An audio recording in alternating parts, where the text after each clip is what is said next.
What really happened with your host, Mike Rivero. The history the government hopes you never learn. Here is your host, Michael Rivero. And aloha, America. Welcome to our show today. It is Tuesday, April 9th, 2019, starting to get into the week here. We have got a lot of stuff to talk about today. There's a lot going on, actually. The phone lines are open, 800-313-9443. That's 800-313-9443. Mike is in our control room, ready to answer the phone, put you on the air with your comments, questions, and observations. So let's get on into it. But before I get into the news here, I want to talk about a movie. Claire and I made a point last night of watching Vice. Now, this is a movie, it sort of did a fast burn in the theaters, and it's on cable pay-per-view right now. And I expect it'll be in the non-pay-per-view part of cable before too much longer. But this is the story, as they see it, of Dick Cheney and how he basically came to acquire far more power and authority than any other vice president in U.S. history. Now, normally the vice presidency is a nothing job, which they keep reiterating throughout the film.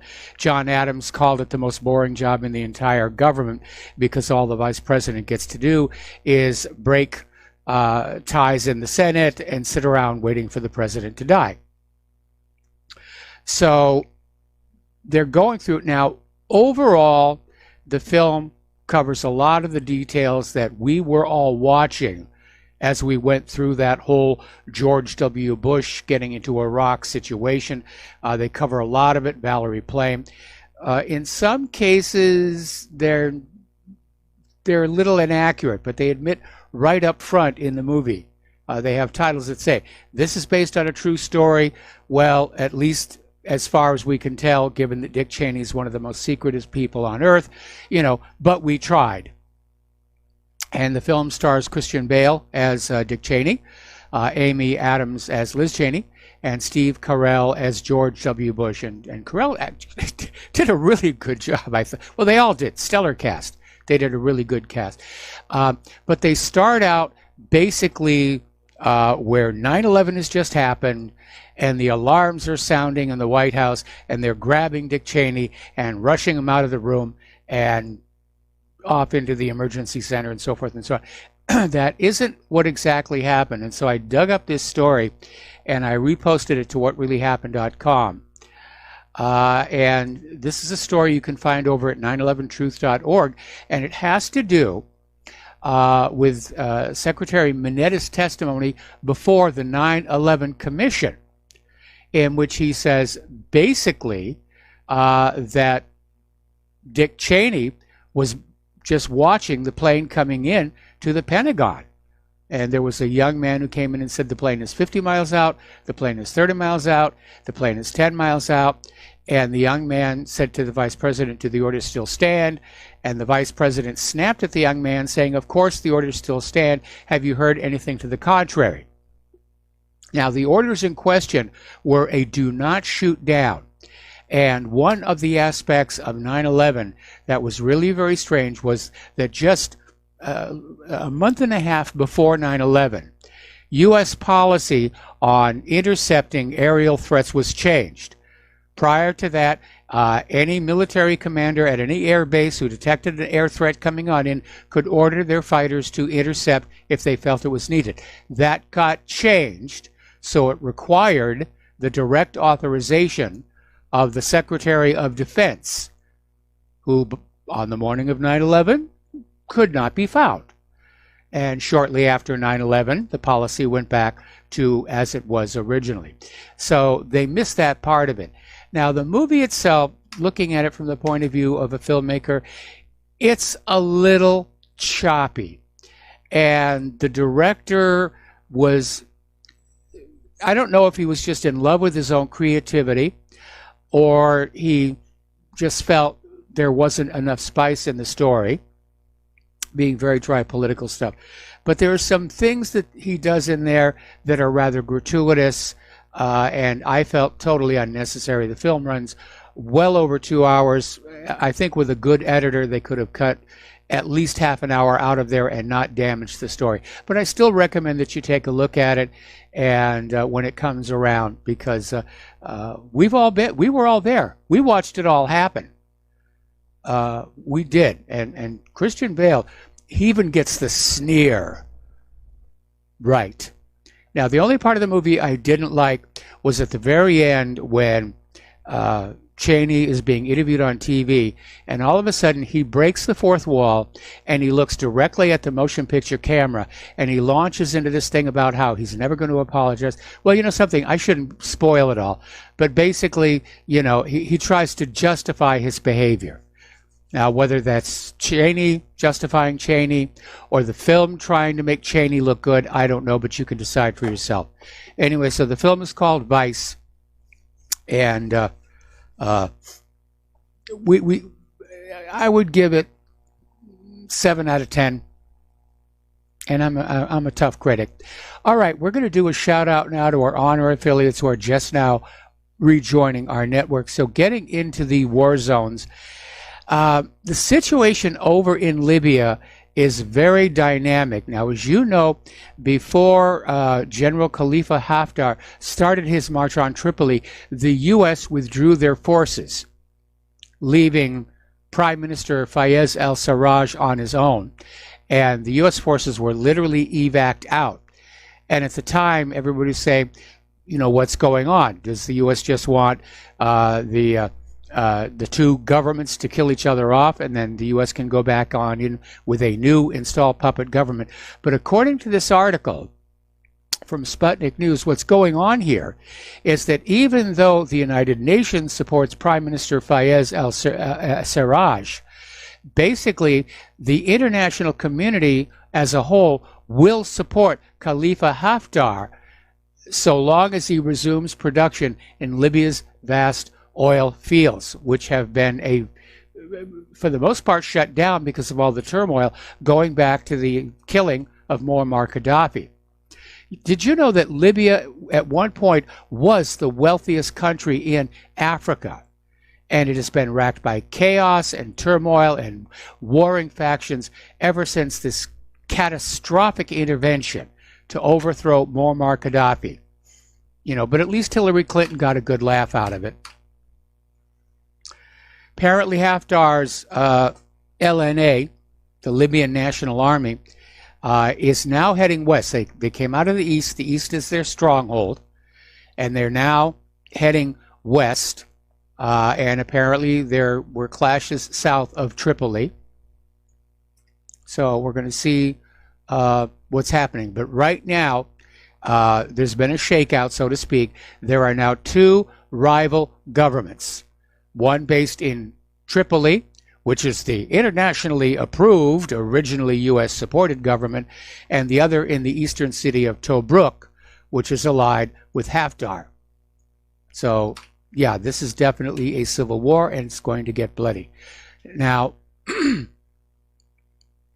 Haftar's Libyan National Army began their advance on Tripoli last week, striking positions of armed forces loyal to the GNA at the city's defunct international airport on Tuesday after an attack on another airport a day earlier. Apparently, this is just now breaking, where Haftar is accusing Libya's GNA of cooperating with terrorists, which has sort of, I guess, become a thing in this day and age. And have you noticed in the Western media, anytime they talk about Haftar, it's always, he's Russian-backed. He's Russian-backed. He's backed by Russia. There's no information showing that to be true at all. In fact, Haftar used to be supported by the United States. He's a former CIA asset.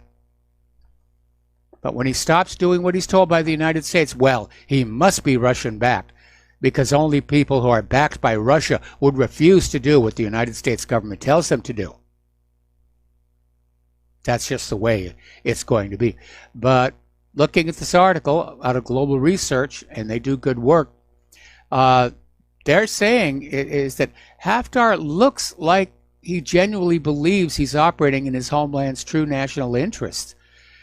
And it will, of course, be decades before Libya reaches the standard of living it enjoyed under Muammar Gaddafi. Now, over in Iran, as you've already heard, Donald Trump has designated the Iran Revolutionary Guard Corps as a terrorist organization. Well, it's absurd to say that. They're state actors. They're in uniform. They have a chain of command. They're state actors. They don't fit the classic definition of a terrorist, which is somebody operating on their own with bombs trying to effect a socio-political change. But Trump is designating that apparently in an effort to further tighten economic and supply sanctions against Iran. And interestingly enough, this step, led by the Department of State, supposedly realizes the reality that Iran is not only a state sponsor of terrorism, but that the Iran Revolutionary Guards Corps actively participates in, finances, and promotes terrorism as a tool of statecraft. Now, there is a case of the pot calling the kettle black. And by the way, in Iran, they're saying exactly that. What are you talking about? Our soldiers are terrorists. You, the United States, are the biggest state sponsor of terror in the world.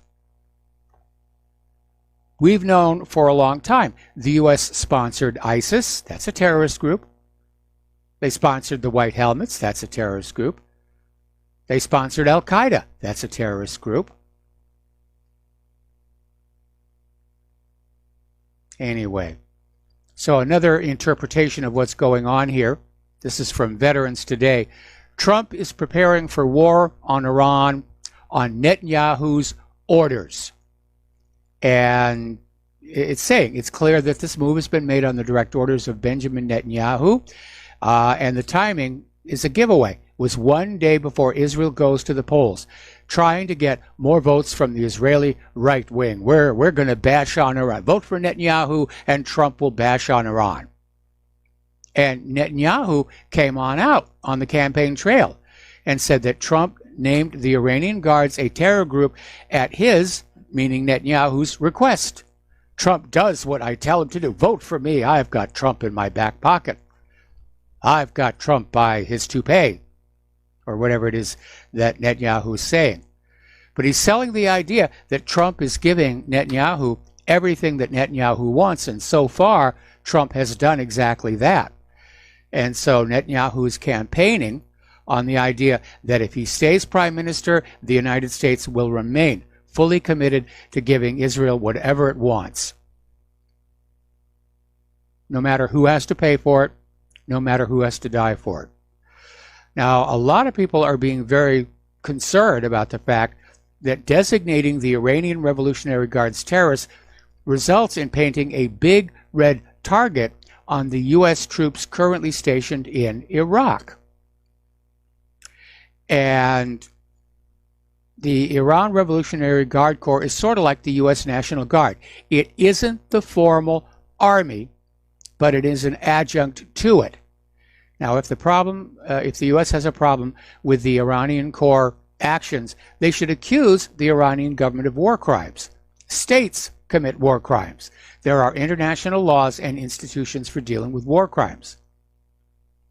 But the practical side of the issue is that Iraqi Shiite militias close to the Iran Revolutionary Guard Corps are essentially the hosts and protectors of some, well, now it's 10,000 U.S. troops in Iraq. And that may complicate the situation. Now, Iran, proving that they are cool under pressure and still have a sense of humor, have now designated U.S. CENTCOM as a terror organization. All right, we're going to take a phone call. Paul in Montana, aloha. Welcome to the show. What's on your mind? Hi, Mr. Rivero. On the Drudge Report just now, there's an article that says Boise residents sue Air Force over proposed training above Idaho cities. Now, the alarm bell that goes off is all of our police and military are being trained by the Israelis. Talk to me. Well, what they're doing is they're practicing for urban warfare, and because the countries we're planning on invading are not willing to allow a dress rehearsal on their territory, they're doing the training here in the United States of America. And it has upset a lot of people. I remember, I think it was about a month ago, they were flying these helicopters between the skyscrapers in Los Angeles. There'd been no advance warning. People got very upset about it. And yeah, it's very unnerving to people, and it does provide a realistic urban environment for the military to train in. The other aspect of it is, I think they're trying to get the American people used to the idea that war is coming.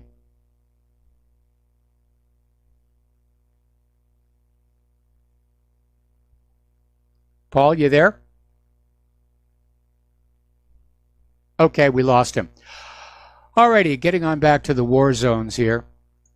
Now, Iran has once again confirmed that the U.S. supports ISIS, which, thank you, Iran. We already knew that, known it for quite some time.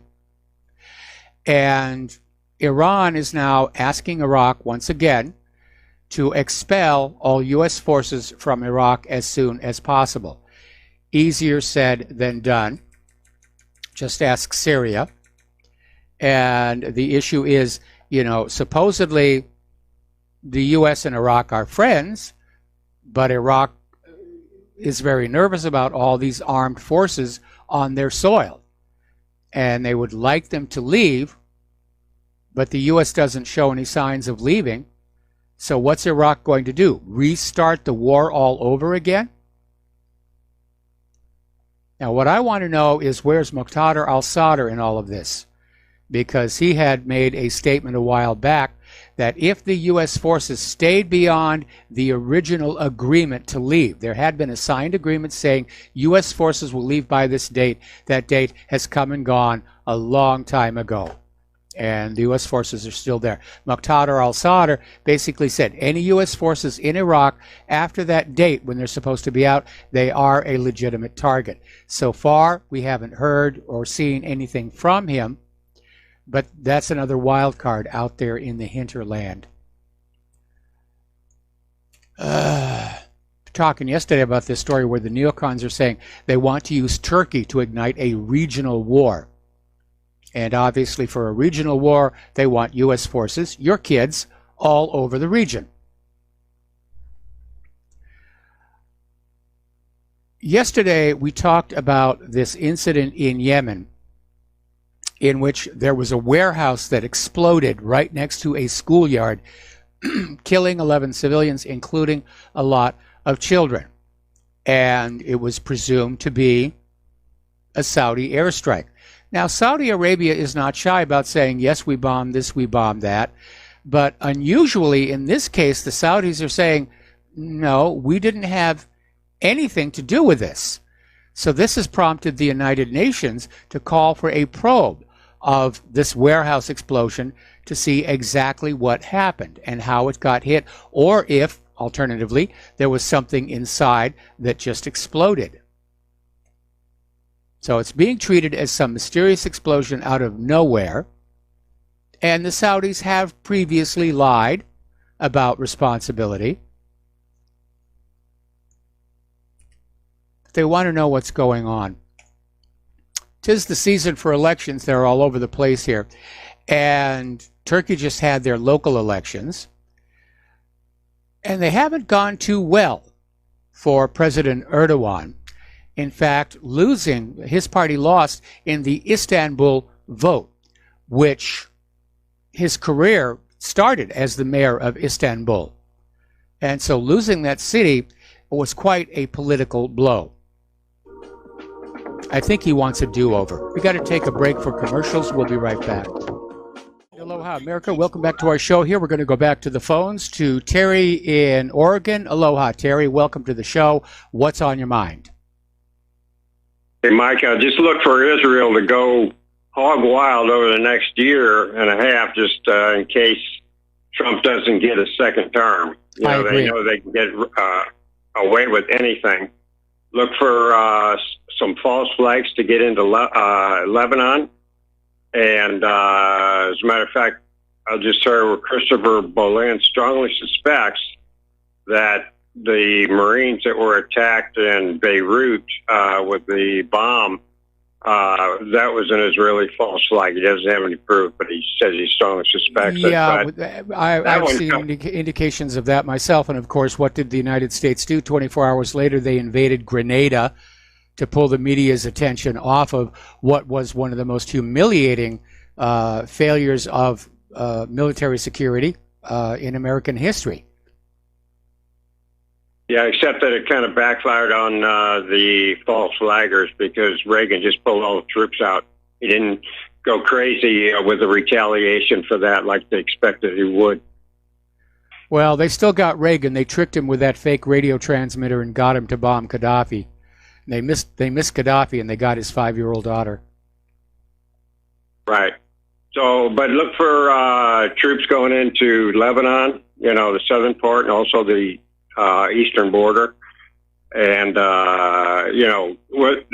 it's all a big game. Just look for all kinds of things happening in the next year and a half while he still got Trump.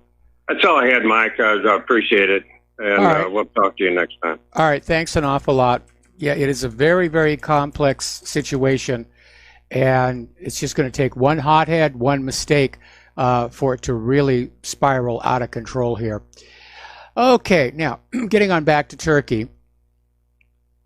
The U.S. has halted delivery of equipment related to the F-35 to Turkey as part of this little tiff over Erdogan's plans to move forward with buying the Russian S-400 air defense system over its U.S. almost, not quite, but more expensive equivalent.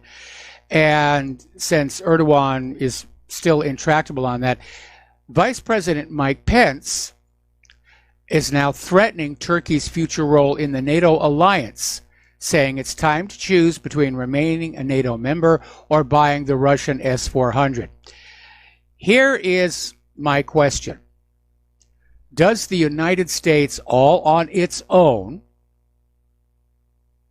have the authority to boot Turkey out of NATO?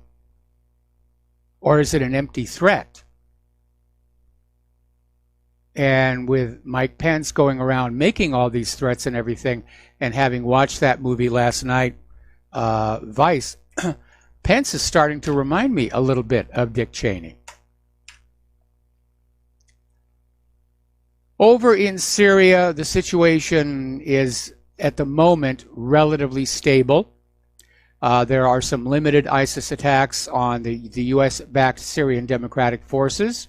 That's over on the eastern bank of the Euphrates. And there are ceasefire violations in the Idlib demilitarized zone.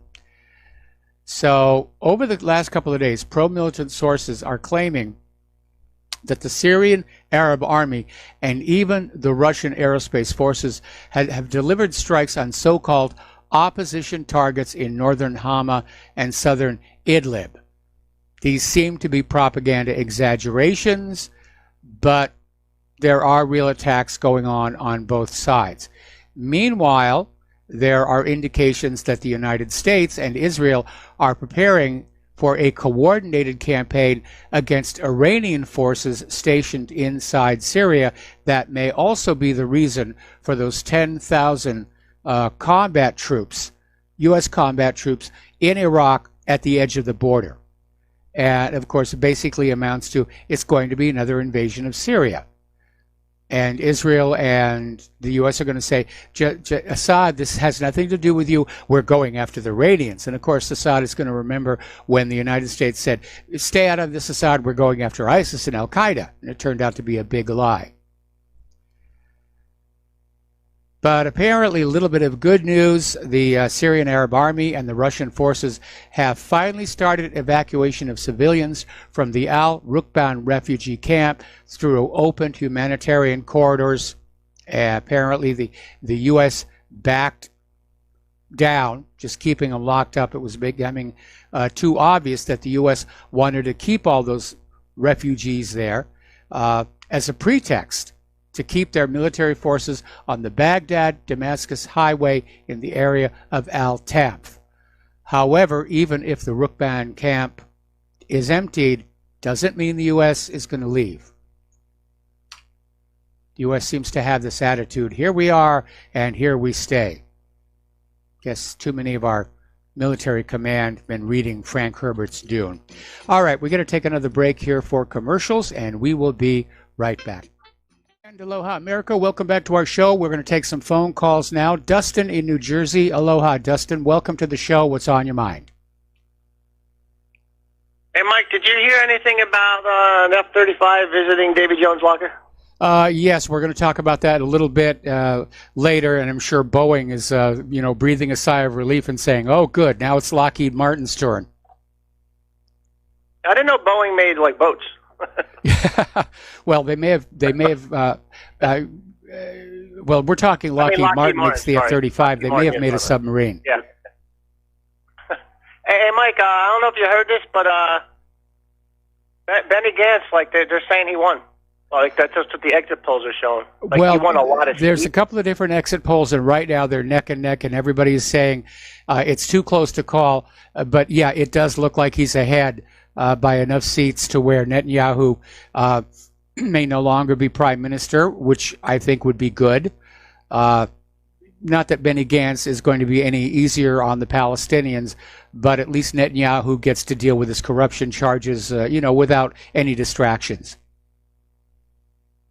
And then before I let you go, I'm just going to mention with Trump again, it seems like it's make Israel great again because, Mike, he got rid of these two people in his administration because they weren't doing anything with the border. Now, if we give him a week and he doesn't do anything, then it's pretty much over with him, right? Because now if he puts new people in, nothing gets done, then you know it's him.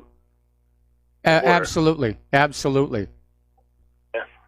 All right, Mike. Have a good rest of the show. All right, thanks an awful lot. And we're going to switch over to Layla in Canada. Aloha, Layla. Welcome back to the show. What's on your mind? This is Jim in Chicago.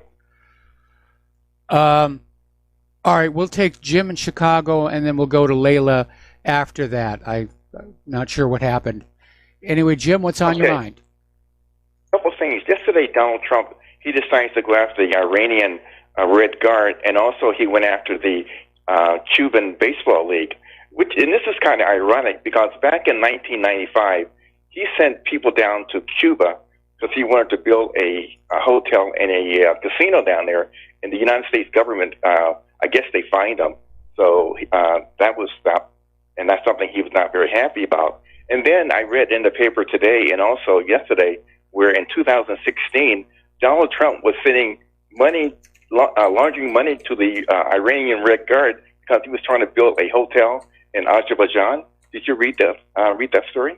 Yes. Yeah, so what do you think of that? Well, I think, obviously the Trump organization is no longer directly under the control of Donald Trump. It's under the control of his family. And I think they're just trying to look at business opportunities. Right now, with all the scrutiny that Donald Trump is under from the Democrats, I don't think they're going to take the chance on doing anything necessarily underhanded. So I could be wrong on that, but I think, it'd probably be better if we stay focused. And first of all, it's not the Iranian Red Guard, it's the Iranian Republican Guard. And what Trump blocked was Major League Baseball, which up until now was allowed to recruit and hire Cuban baseball players because those Cubans know how to play baseball. They do it a lot, they grow up with it, and they are absolutely amazing. And Major League Baseball really likes having them on their teams. That, unfortunately, is now going to go away. And again, I don't think it's Trump's revenge against Cuba for the failure of that hotel deal, because after all, that was blocked by the U.S. government.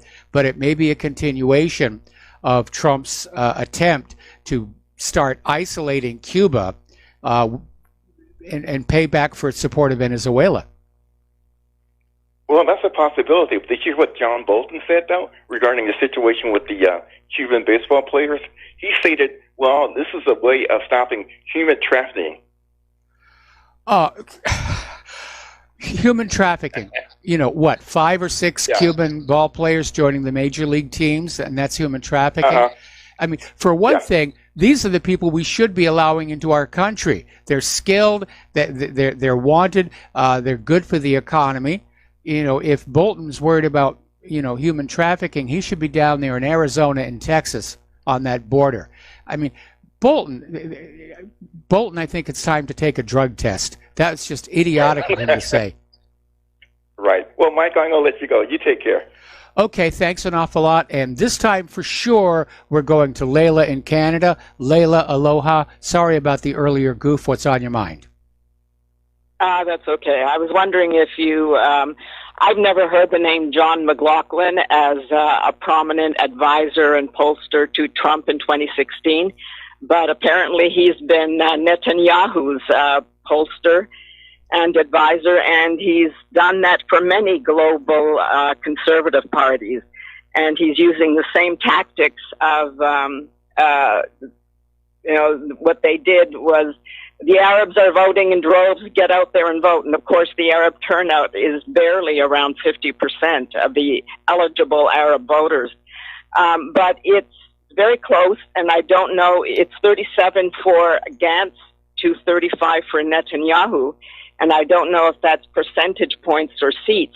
But ultimately, I think it's Reuven Rivlin, isn't it, who actually says who's going to form the next government? Well, it depends, because if Gantz wins the majority of seats, it doesn't prevent Netanyahu from trying to go to other non-aligned seats and form a coalition to regain the prime ministership, which would make it a fourth term, which is like history making. Well, actually, I think I counted there's something like 12 parties other than Kahol Lavan, which is Benny Gantz and Yair Lapid and Likud. There are 12 other parties that were running for them on the far left as considered Arab parties. So yes, it's still entirely likely, even though it's so close, that Netanyahu is going to form the next government. If Gantz does, I suspect he will fall very quickly. His government will fall because of Netanyahu's underhanded techniques and his control of the institutions. And the reason I'm so concerned with what happens in Israel is because I look at Israel as the chessboard for wars around the world. And I think we all have to start looking at Israel in that way. It's not simply what one country, one artificially created country is doing to those that it occupies, the Palestinians. I think we're being distracted by that. We've got to look at Israel as the global Zionist movement, the fulfillment of the protocols. And we all know what we're talking about when we talk about the protocols, because they've all come true. Anyone who was ever able to get a copy of the protocols of the leaders of the elders or the elders of Zion, everything that was stated in there as the objective in this purportedly false record is coming true. And it's all going to be enacted, has been enacted out of Israel. But I was stunned that John McLaughlin, was also the pollster for people like Jeb Bush. Yes. So he also ran Trump's primary. So if anyone was able to advise Trump on calling Jeb Bush low energy, who was his strongest opponent, it was probably McLaughlin, having worked with Jeb Bush. Anyway, I will let you go. It is just, we've got to keep an eye on whatever is happening around the world. And by the way, Putin also helped Netanyahu by meeting with him 5 days before the election. Yes. Because Putin is well liked by the Russian voters in Israel.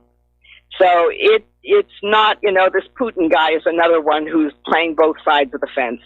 Anyway, I'll let you go. All right. Well, thanks an awful lot, Layla. And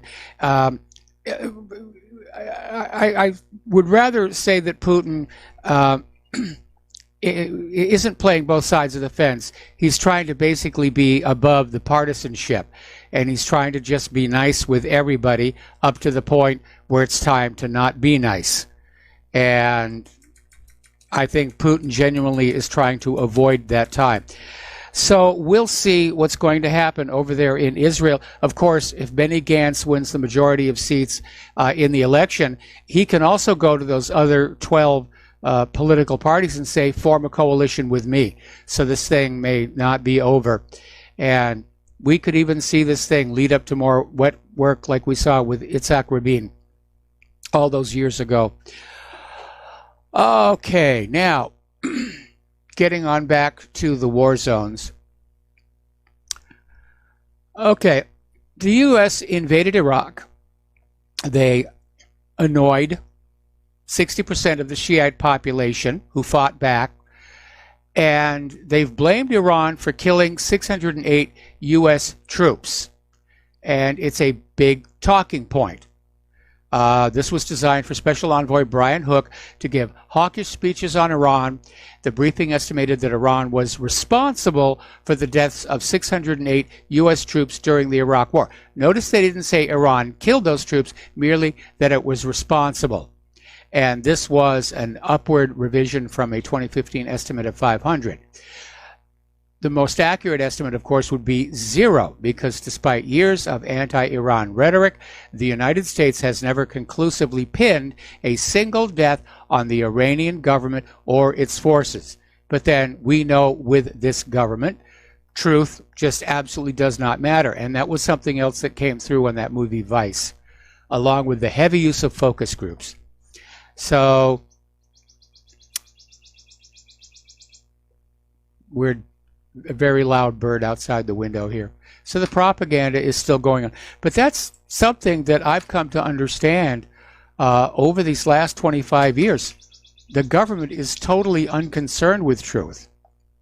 They're going to say or show you whatever they think will get you to do what they want. Support a war in Iraq, support a war in Syria, support a war in Afghanistan, support a war in Australia, support a war in who knows where.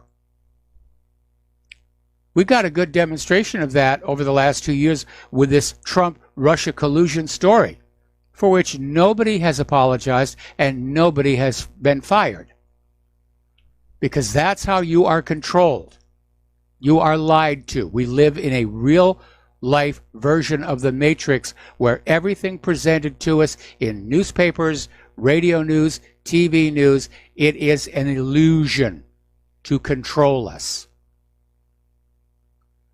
So anyway, as of the last time I checked in with CNN, Gantz is ahead, and apparently an exit poll conducted by Israel's Channel 12 has Likud Party with 33 seats and Benny Gantz's Blue and White Party with 37 seats. And I can already hear Bibi Netanyahu out there screaming, Russian interference, it's Russian interference. Russia interfered with our elections. So Netanyahu was really out there pounding the pavement at the last minute, actually went down to the beaches to try and get the people lying on the beaches to get up and go vote. And as Layla mentioned, that idea of the Arabs are going to vote in droves, that one fell apart. Arab turnout is at a record low. Some people are saying it's simply because the Arab voters are completely disenchanted with the Israeli government. The other part is the fact that apparently the Likud put 1,200 hidden cameras in the Arab polling sites and then let the word get on out. That may have scared a lot of Arabs and convinced them to stay home. All righty. Over in the West Bank, there's this controversial Israeli settler activist, Daniela Weiss, and in an interview with Haaretz said that her vision of a future Israel following the impending Israeli annexation of the West Bank includes parts of Lebanon, Syria, Egypt, Iraq, and Iran. So remember what we said about Eretz Israel. And she went on to say that this future greater Israel is not extreme, but it's a basic Jewish approach, and it's the only way to continue Zionism. And then we'll take a little bit more of that country, and a little bit more of that country, and a little bit more of that country. Now, the rhetoric between Israel and Gaza continues to escalate.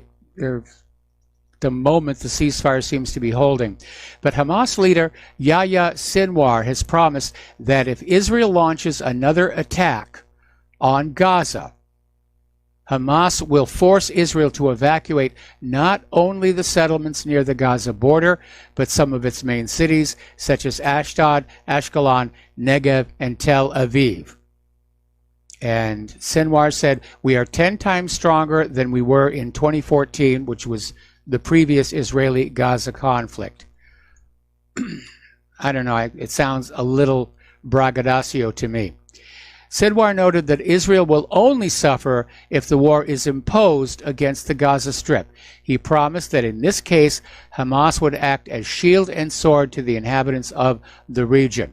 And of course, he's responding to the fact that Israel has repeatedly bombarded Hamas positions in Gaza in response to flaming balloons and kites and occasional missile launches, which may or may not have come from Gaza. So apparently, despite recent ceasefire understandings, the conflict has started to crank on up yet again. Alrighty. Up in Kosovo, and I know this is out on a tangent here, but I felt this was important to get on in here. Kosovo's Prime Minister Ramush Haradinaj said that his government's policies serve U.S. interests against Serbia and Russia, and that he is only following Washington's orders. The Albanian people in all of our lands are part of what America is leading. Throughout the global plan, we are together. I am a soldier of America on the ground. I only carry out the orders, the premier said. This was in the Albanian language, Gazetica Blik. All right, we got to take another break here for commercials, and we'll be right back after these few words. And aloha, America. Welcome back to our show here. Over in the Sudan, things have really been kicking up. There have been protests for a while now. Now it's turning into actual conflict. Yesterday, we reported on how some of the protesters had actually confronted some of the police and actually grabbed their weapons and opened fire. So now the big question is, whose side are Sudan's armed forces going to come down on? Will the army side with the people or with the regime? That will decide what's going to happen. So apparently the protesters are staging a sit-in within the headquarters of the armed forces in central Khartoum, demanding that the military intervene in support of this 4-month-long popular uprising. So much upset in the world. I wonder if this is another U.S.-sponsored covert overthrow. Alrighty, over in Venezuela, China is now starting to talk tough, and it takes the United States to task, basically saying, no, this is not your backyard. And we have as much right to be here in South America as you do to be in, well, for example, Syria, except, of course, we're here by invitation. And so China is defending Russia's deployment of troops, and to sort of punctuate the matter, Chinese military personnel have now arrived in Venezuela over this last weekend. That is a watershed moment. So the big question is, does the United States want to risk war with both Russia and China in order to stage a military intervention in Venezuela, just to get that Maduro out and make sure Venezuela's oil is sold only for the US dollar? And maybe that's the reason why Pat Robertson, who is supposed to be a Christian and thou shalt not kill, and he's apparently out on his show saying it's time for a drone strike against Maduro. Well, Pat, you can find him. I mean, I imagine that Maduro, because remember, a couple of months ago, somebody tried to assassinate Maduro with a pair of exploding drones. So I think Maduro's probably keeping his exact location pretty much a secret here.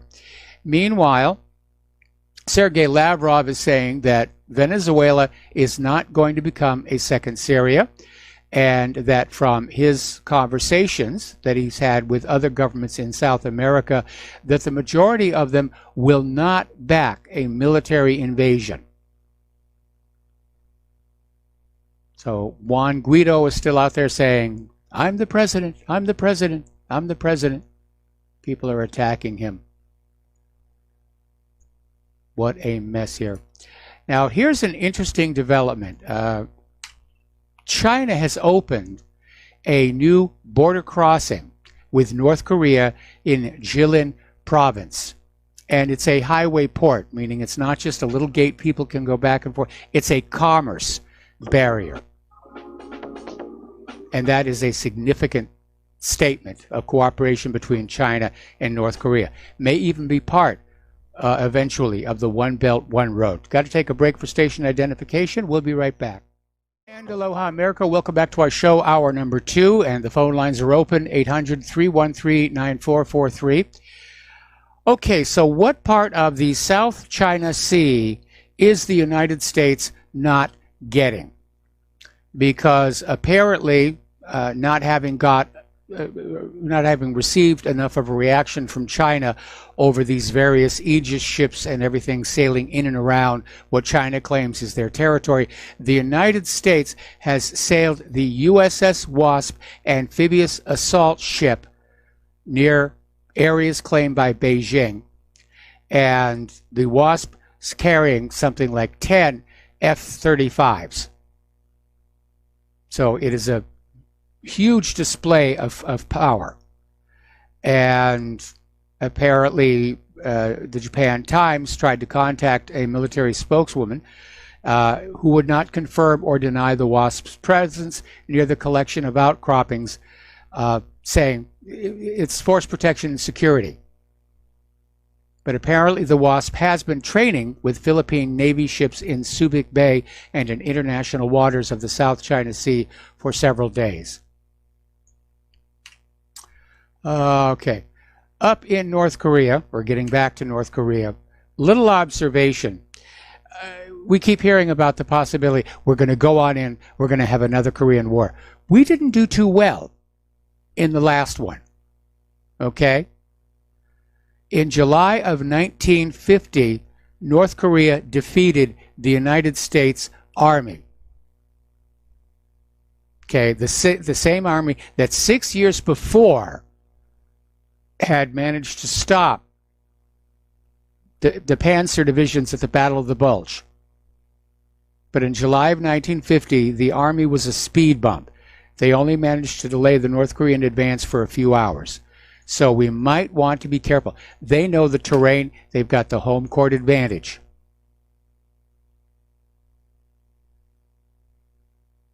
Do you realize, or I hope that Trump realizes, or that somebody in the command structure realizes, that if all of these potential wars were to go live, we don't have enough people. They would have to activate the draft, and that would anger the American people. We're running out of stockpiles. We're running out of money. The nation's being bankrupted. Now, as I mentioned before, the U.S. is sailing this USS Wasp with all these F-35s all over its deck through these disputed waters in a show of force against China. Maybe a case of very bad timing, because apparently a Japanese F-35 stealth fighter unexpectedly disappeared from radar while on a training mission. It simply disappeared, and not in the way it's supposed to. Now, obviously, stealth aircraft carry radar transponders so that they can, when they need to be visible to radar below. This one simply vanished. There were no calls from the pilots. It simply disappeared. And there's a scramble on to try and find the remains of the aircraft and the pilot, mostly because the Chinese and Russians have a lot of ships in the area, and they could find it first. And that would be a major blow for the United States military. Now, China and Russia might not be able to recreate the F-35, and frankly, given all of its problems, they probably wouldn't want to. But there's a lot of technology in there that they could adapt to their existing frontline aircraft that would definitely change the equations. So everybody's out there looking for that. Remember when that F-117 got shot down over Kosovo? And parts of it were immediately broken off and sent off to Russia and China. And now they know how to get around stealth technology. There was that Russian pilot a while ago, got radar lock on an F-22. There's serious concern that the S-400 can actually detect an F-35. This would make the problem that much worse. And proving that the military really are not as smooth as, well, for example, Top Gun makes them out to be. Apparently, last January, there was an incident where a Dutch F-16 fighter was taking part in training, firing off its Vulcan minigun, which fires 6,000 rounds a minute. You know, it sounds like ripping burlap. And was turning and burning, and somehow literally ran into its own shells. It shot itself. Now, it didn't crash. It had to make an emergency landing, but there was one bullet hole in the body of the plane. Other bullet fragments ended up inside the engine. That can be a big, big problem. Okay, we're going to do a shout out now to our on-air affiliates who are just now rejoining the network, and we're going to go to the phones to talk to Mo in Florida. Aloha, Mo. Welcome to the show. What's on your mind? Aloha, Michael. You're looking a lot better today. You're holding up well, my brother. Thank you. Thank you. Your shows what really happened. I heard this report. This lady got smashed, what she thought was a mosquito in Texas, and got some kind of disease and died the next day later. And I thought, this is just kind of poisoning the well type thing. They ain't that advanced. But then I watched a video on CNBC, and they were talking about they have this technology already. Do you think that this is that advanced, and how easy would it be for them to have one of these nano mosquitoes to fly in on Trump's neck? So that's all I wanted to say. I wanted to hear what you had to say about that. Well, it's the thing. It's the stuff of science fiction. I mean, there's a show that Claire and I like called Elementary, and they even had an episode there where they had nanobot mosquitoes as assassination weapons. The limiting factor is, of course, the power supply, and they have managed to make these nano insects very, very small, but you still can't confuse them for a real live insect. And so I don't know what happened to this woman in Texas. I know that there have been some CGI faked nano mosquitoes out there on YouTube. And no doubt with 3D printing, they can make something mosquito-sized. The big issue is giving it enough power to go more than a few feet. All right, well, that's a good answer. I think there's maybe a little more to this, but if it, how Moore's law. I mean, this stuff can advance pretty quickly, and that's. I mean, a fly can come in and land on anybody, a politician, whatever, inject some kind of nano poison, and bye, right? Well, ultimately, theoretically, it might be able to happen. But again, the power supply is going to be an issue. There may be improvements in the batteries. They may be able to convert the wings to solar cells. If they're operating outside, that would give them a little bit more range. The other part of it, though, is that in order to work and be piloted and hit its target, the nanobot has to be transmitting video back to its operator. And that's going to use a lot of electricity, probably even more than the actual flying does. Yeah, I think that's, you're the perfect guy to answer this, but I sometimes I wonder if they're not a lot more advanced than we think they are, Well, traditionally, the United States military likes to keep itself 10 to 20 years ahead of the civilian market. And, certainly after World War II, a lot of amazing things were released to the general public. DARPA would be the group that would know about what's going on. And but again, just from an engineering point of view, I see power density and communications navigation as the two big limiting factors in making something truly insect-sized. Okay, Mike, thanks a lot. I appreciate your insight. All right, thanks an awful lot. We're going to let you go.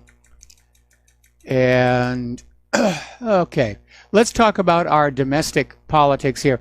There is clearly no love lost between Nancy Pelosi and Alexandria Ocasio-Cortez.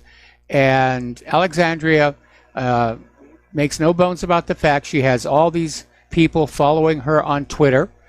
I don't know if anybody's checked to see how many of them are real or fake, but she's out there saying, I'm the star of Twitter. And Pelosi came on out and said that you can have all the Twitter followers you want, but what matters are the votes on the floor. And Pelosi is absolutely right on that one. I just don't understand how Ocasio-Cortez got to be where she is, because she's not impressive. Now, do you remember last year there were these 7 anti-Trump users who sued over the fact that they'd been blocked by the president from his official Twitter account?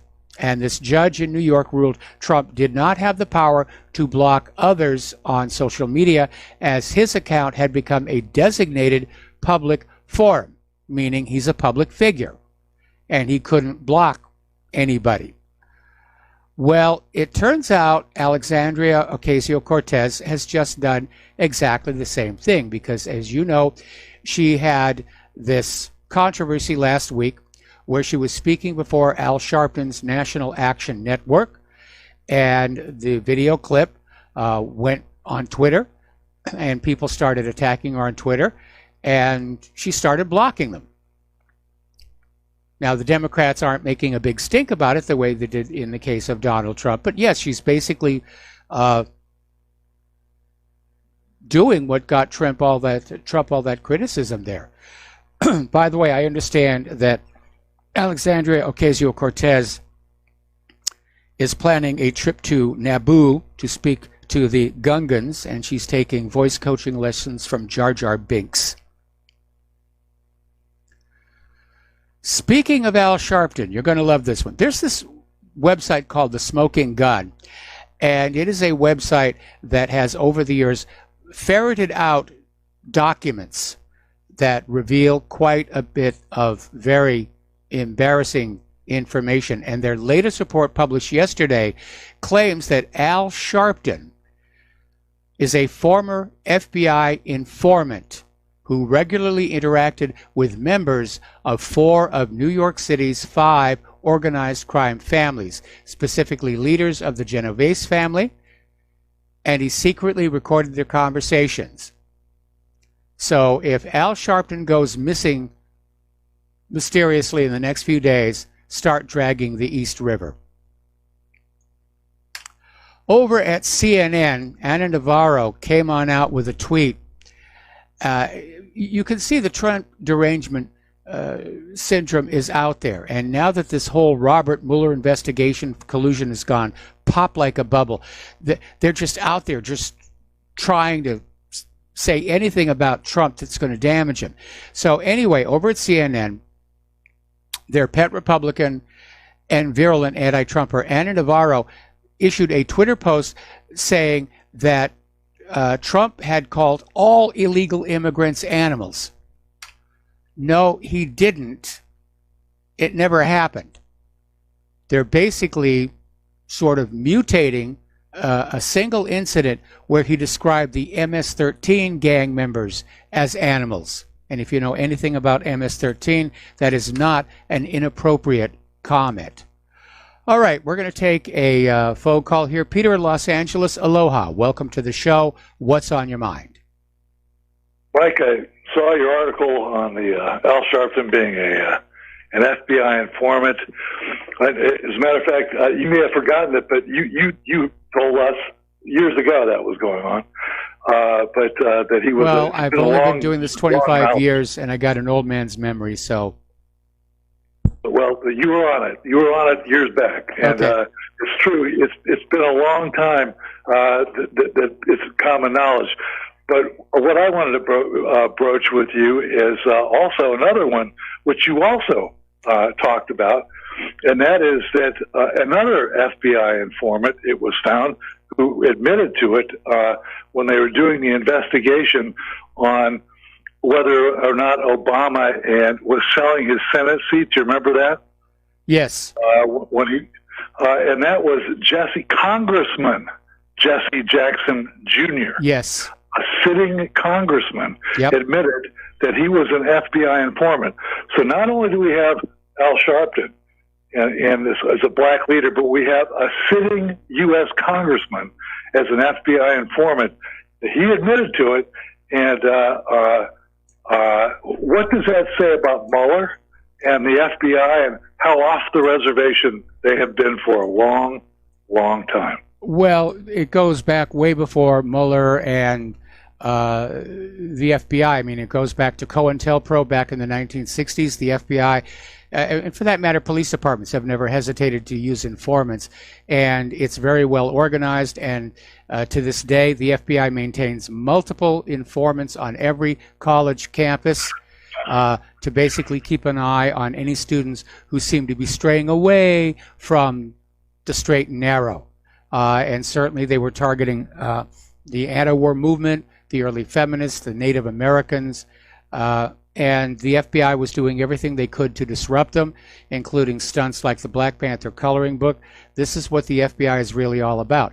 Now, Jesse Jackson Jr., the fact that he was an informant, people are going to shrug that off. But, you know, Al Sharpton being an informant and ratting on the mob, that is a little more high profile and dangerous. Yeah, but Mike, it illustrates what this illustrates, because it goes back, as you know, with J. Edgar Hoover, the Kennedys, and every president before him he was trying to influence. But just how heinous the FBI is, and how it has never stopped. And think about how the FBI, who's already, we know, was surveilling Trump, surveilling Bernie Sanders, just how far off the reservation they are, and how the secret police in this country, which is what the FBI is, are so politicized that they're determining, you know, who's winning elections, who gets impeached, who doesn't get impeached, and by the way, remember that they have access to all the phone intercepts as well. So they are completely dirty, and frankly, I'm saying it right here, FBI, CIA should all be busted up and done away with. Well, John F. Kennedy said the same thing. He wanted to shatter the CIA into 1,000 pieces and cast them to the wind, and unfortunately he lost that one. He did. All right, that's it for me, Mike, but thank you. All right, thanks an awful lot. Can I do one more thing? Say again? Can I do one more? Yeah. Can I say one more thing? You were talking about earlier about the Korean thing, about a speed bump, Panzers, the stop the Panzers and the Battle of Balls. I've been in Korea several times and walked the area where they first encountered, it was Task Force Smith in June of 1950, it was a battalion infantry task force that ran into the spearhead of the North Koreans in I think of June 1950. And they had no armor, Mike. They were soft occupation troops from the 24th Infantry Division that had been in Japan, you know, with the geisha girls and doing nothing. And they were thrown in front of the pretty hard North Korean spearheads. Under strength, no anti-tank stuff at all. And T-34s ran right over them. Bazookas at that time, the 2.75-inch rocket bazooka would not penetrate a T-34. They just got run over. Later on, you know, the U.S. Army handled the North Koreans pretty well. But the other point is the North Koreans they're not attacking anybody. They're a hell of a defensive force. They're dug in, like I think I said before, like the Japanese were dug in on Iwo Jima and Okinawa.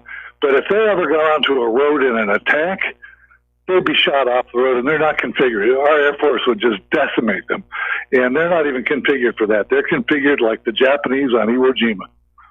Yeah, you're exactly right. And obviously, military command erred in sending an obviously inferior force up against the North Koreans. But in the long run, we never won that war.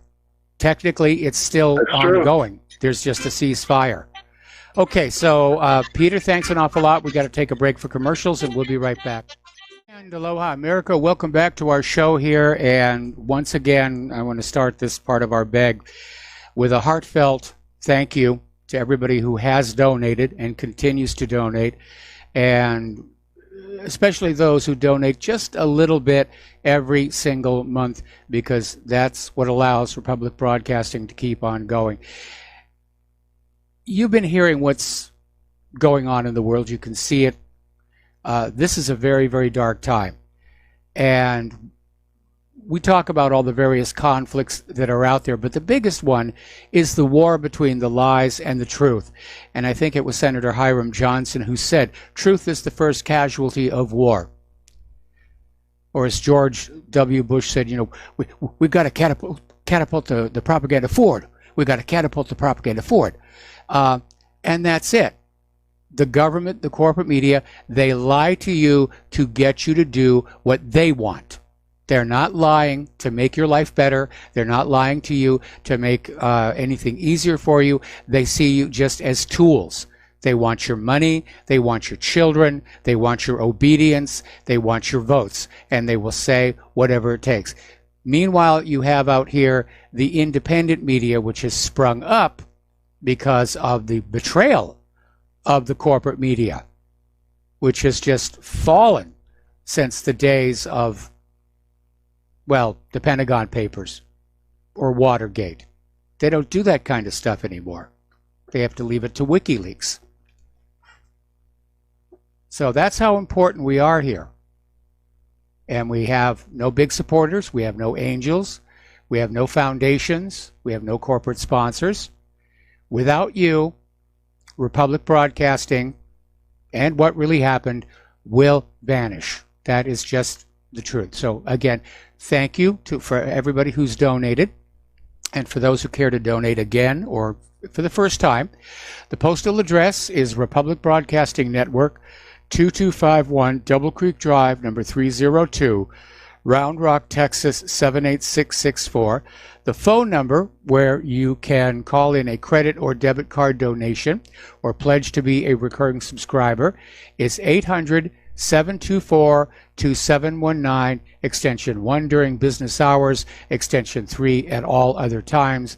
And the network thanks you, and I thank you. All right, we're going to take a phone call here. Philip in Virginia. And Philip, I may have to take you through the next commercial break. What's on your mind? Hello, I'm Mike. Yeah, on the last segment, you brought up AOC. Yes. And Alexandria Ocasio Chavez. Mm-hmm. And I wonder if anything's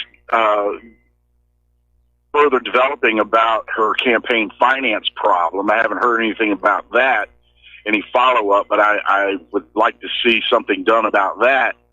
But you were wondering about where she came from, and I don't know if you've seen a really great mini documentary about her, and not only her, the same groups that got her elected also were able to get, I think, 5 other people in the midterms elected as well through their strategy and tactics that they have reverted to.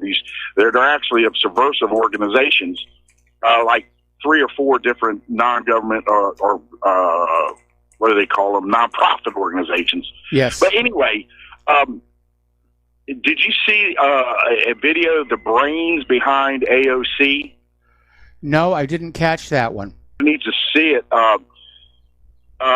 what would you call that? Her being an enigma or I'm not sure if that's the right term, but no, that's not the right term here. I mean, from where I'm sitting, she's a goof. And I know she's got handlers behind her who are trying to guide her career, and they see her as the next media darling of the Democratic Party.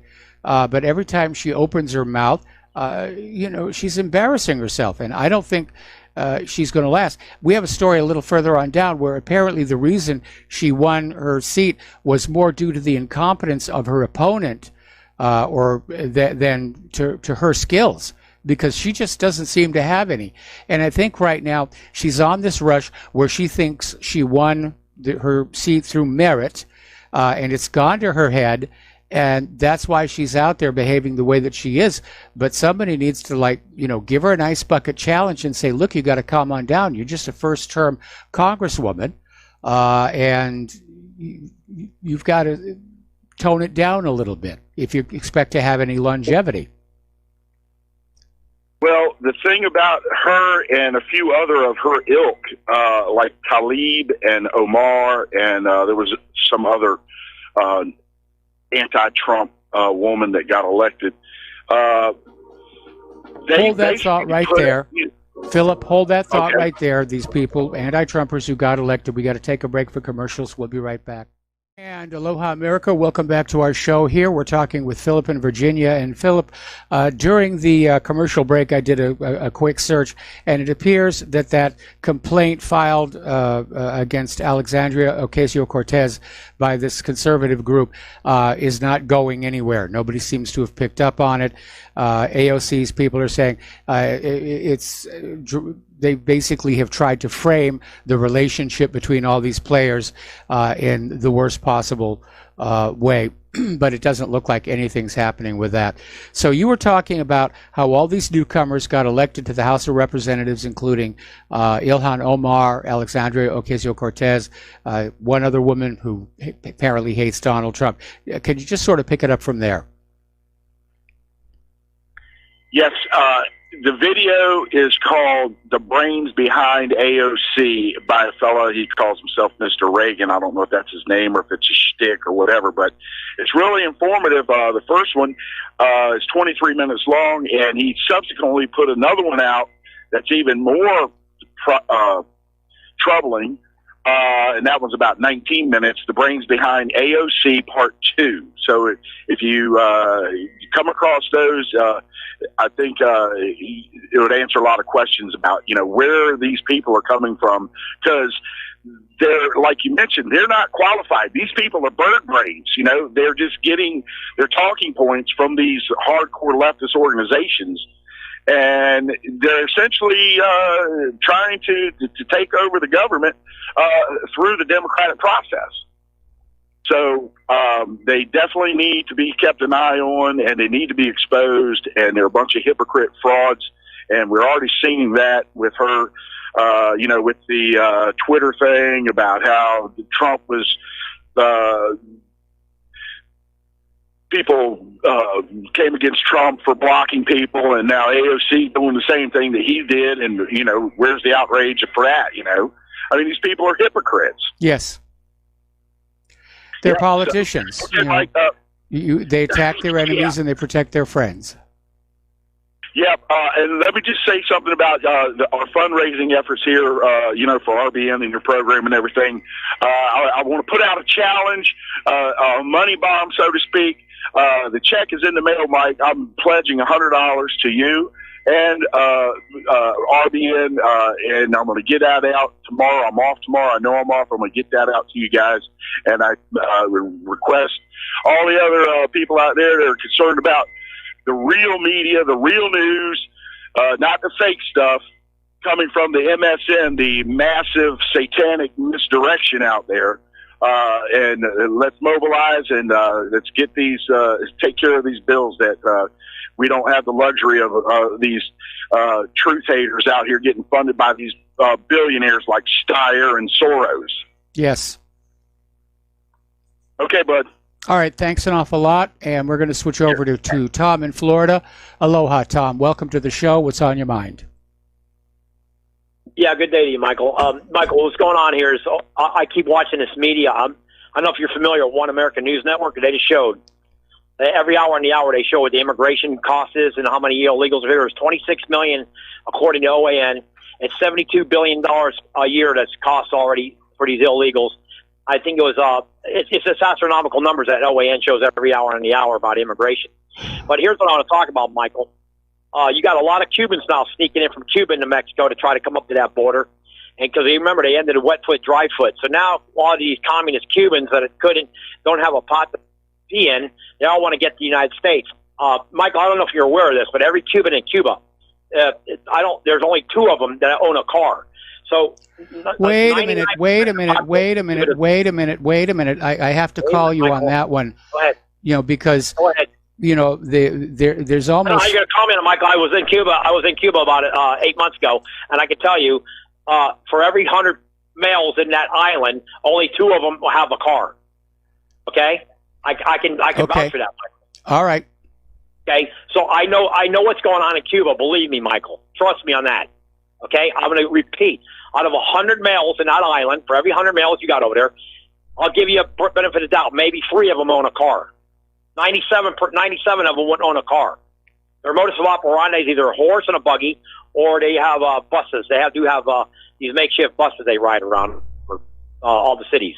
But the point of I'm trying to bring out is the same with these Central Americans. They don't have nothing, so they're all coming here, Michael. It's costing $74,000 from what I saw in OAN per head per year for every illegal. Now, I don't know who's paying for all this insanity, but these people who are coming here do not speak English. They should be going to South America where they have Argentina, Bolivia, and all these other countries. They're coming here for the free ride, the free handout, the Section 8, the food, and every other thing that they don't have over there.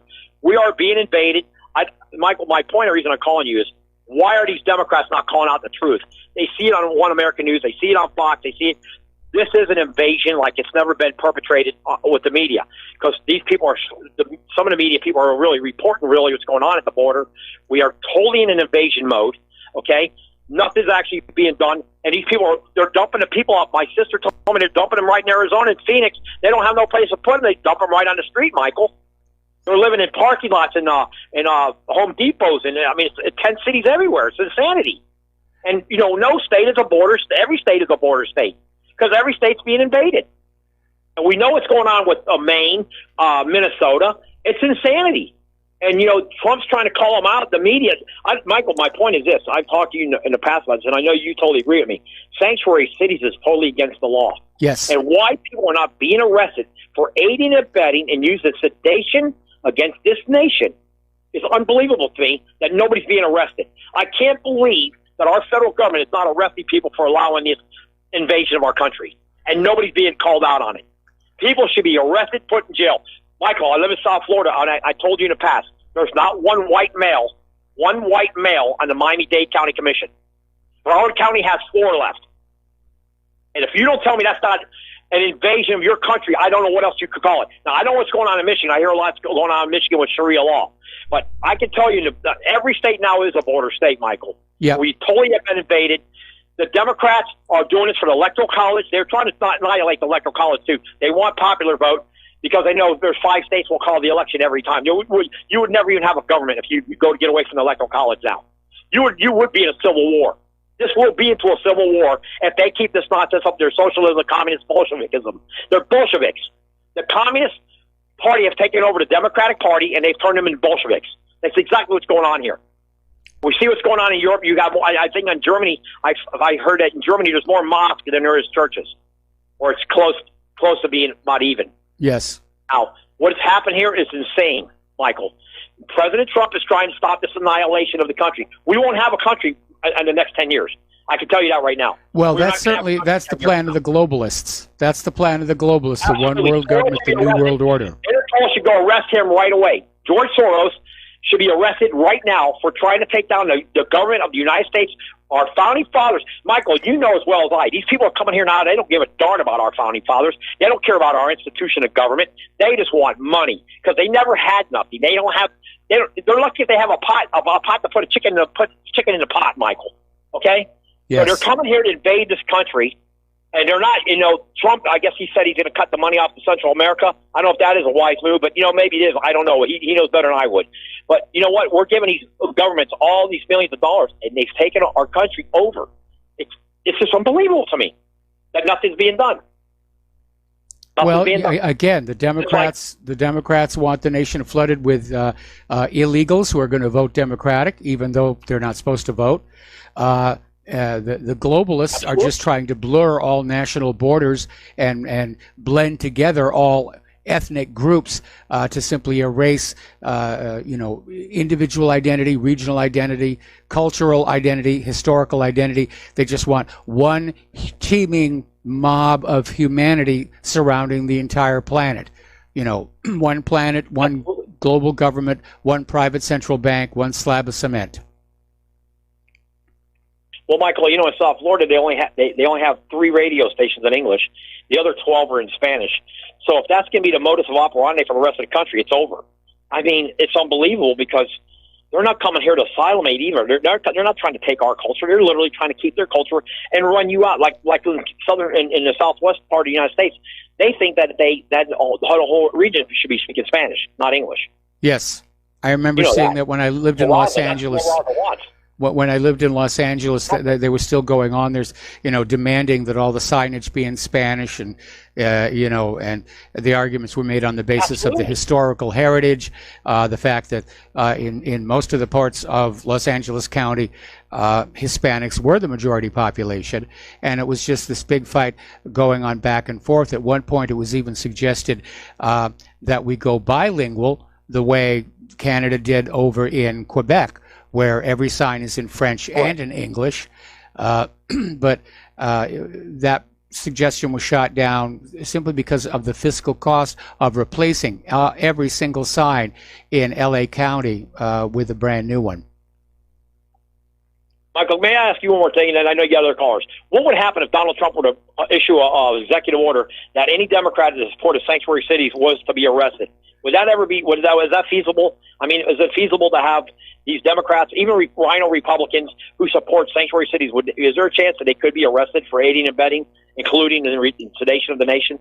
Well, again, this is where we look to William Barr over at the Department of Justice, because they're the ones who are supposed to be issuing indictments. And if they're not issuing Title VIII indictments, then that tells us again, Barr is compromised, the Department of Justice is compromised. We have all these politicians running around breaking these laws, declaring sanctuary cities. All of these things are illegal, and yet nothing is being done. That all comes down from the very top. And Trump, again, was talking last week about shutting down the Mexico border completely, including all commerce. Then he backed off and said, well, we're going to give Mexico a year to get this under control. And the problem is just getting worse. You've got Ted Cruz out there now saying that if they were to close the border with Mexico, Texas would be economically destroyed, because apparently those illegal immigrants coming across the border, are bringing in millions of dollars of new revenue for the Texas economy. Actually, what I think the only thing that's positive for the economy, of course, is the drug trade. Exactly. Right on. Mike, what would happen if Trump were an executive order where you were not to be able to send money back to Mexico, like remittances? Is that possible? He could do that, or no? I thought that had already been attempted. The big problem is that the executive orders only are binding on the executive branch, and it's a complex mess. I think it would be great, because it's just another way this immigration problem is hemorrhaging the wealth of our nation, along with all of the wars and everything. This country economically is bleeding to death right now because of the wars, because of the immigration problem, because of Israel, and because of the trade wars. And Trump is surrounded by really bad advisors. And again, not to push it too hard, going back to that movie Vice, when you're watching how policy is being set, you get the sense these are all a bunch of frat boys. They knew each other in Yale and Harvard and whatever, and they're just out there blue skying this stuff, and they're not thinking it through. And it results in some very bad advice which resulted in some very disastrous decisions being made. The same thing seems to be going on right now. Now, I don't recall where Trump went to college, but I do know he's surrounded by the same neocons who led George W. Bush down that primrose path. And that's another reason to be looking. He went to at college in Pennsylvania, Michael. He went to Wharton. Okay. He went to college in Pennsylvania. Okay. I believe it was. But he's still surrounded by the same Michael, advisors, who are giving George Right. W. Bush all that bad info. Right. It's unbelievable. You know, Michael, I did find one more thing. I got to go. 1.3 million people are working in agriculture. So what are these rest of these illegals doing, Michael? Because I looked it up. I wanted to know how many people are actually working in this country in agriculture for the whole lower 48 in agriculture. And from what I found, there's 1.3 million people working in agriculture. So if there's 25, 26 million illegals here, what are the rest of these people doing? Cutting grass? What's going on? I have no idea what they're doing. Probably a lot of them are collecting welfare and waiting to vote Democratic. This idea that we needed to bring in the illegals to harvest the crops is ridiculous because as the mom and pop farms disappear and the large corporate farms take over, the harvesting is done by machine. They don't need they don't need people out there with the short-handled hose, taking care of the gardens. This is incredible what's happened in the United States over the last 30 years. It really is. It's incredible. And it all started, Michael, with that 1965 Kennedy Cuellar bullcrap bill in the 1965 immigration laws. That Kennedy should have been arrested for what he did, that criminal. I don't even go into that, but it's just unbelievable what's happened in this country. And you know, Michael, before you go, you know, his brother John F. Kennedy would not even be a Democrat today. He couldn't even get into the Democratic Party. Chad, you're right. He wouldn't be able to run as a Democrat. You're absolutely right. The Democratic Party has just gone so hard left. They would view Kennedy as a centrist, and that would be a bad thing. Absolutely. Well, anyway, Michael, thank you for your time. Appreciate it. All right, we're going to let you go. Thank you very much, Tom. And the phone lines are open again. Over at Judicial Watch, they announced yesterday they uncovered 422 pages of FBI documents that show evidence of discussions regarding a cover-up on Hillary Clinton's private email server with Platte River Networks. Now, remember, the story of the email server was originally it was set up in Hillary Clinton's home, and then when it started being made public that that's what was going on, the server was moved to Platte River Networks, which was not authorized to be running servers for the United States government. So the FBI documents are showing evidence of cover-up discussions regarding this, and they show Charles McCulloch, the Intel Community Inspector General, forwarding concerns about classified information found on then Secretary of State Hillary Clinton's emails. And Judicial Watch also obtained Hillary Clinton's 2009 classified information non-disclosure agreement bearing her signature, which means she knew full well what she was doing was wrong. She can't come on out there and say, I had no idea. Yeah, she did. They make sure that you know. We got to take a break for commercials. Another caller waiting on the line. We will be right back. Aloha, America. Welcome back to our show here. And boy, the phone lines are filling up here. So let's go to Al in New Jersey. Aloha, Al. Welcome to the show. What's on your mind? Yes, hi. I have a bone to pick with the previous caller, okay? I have to tell you the Cubans are white. The Cubans came into work. They don't take welfare. They built up South Florida. It was depressed. And they're also the same culture as the U.S., white, Western, and Roman Catholic. That's all I have to say. All right. Well, thank you very much for that correction, and we're going to let you go and switch over to Pete in Arkansas. Aloha, Pete. Welcome to the show. What's on your mind? Yeah, it's actually Pete in Alaska. I think you got the wrong. Oh, I'm sorry, Pete in Alaska. My bad eyes, no cookie. Yeah, okay. Listen, okay. I want to point out 10 minutes ago or so about how AOC got to be in that position. She seems to be out of her class. Well, let me just give you a tip. There's a couple of very good documentaries online. All you got to do is type in "the brains behind AOC" in quotes on YouTube. I just put those two up. I just put them up at whatreallyhappened.com. And pardon me? I just put them up at whatreallyhappened.com. They're already posted.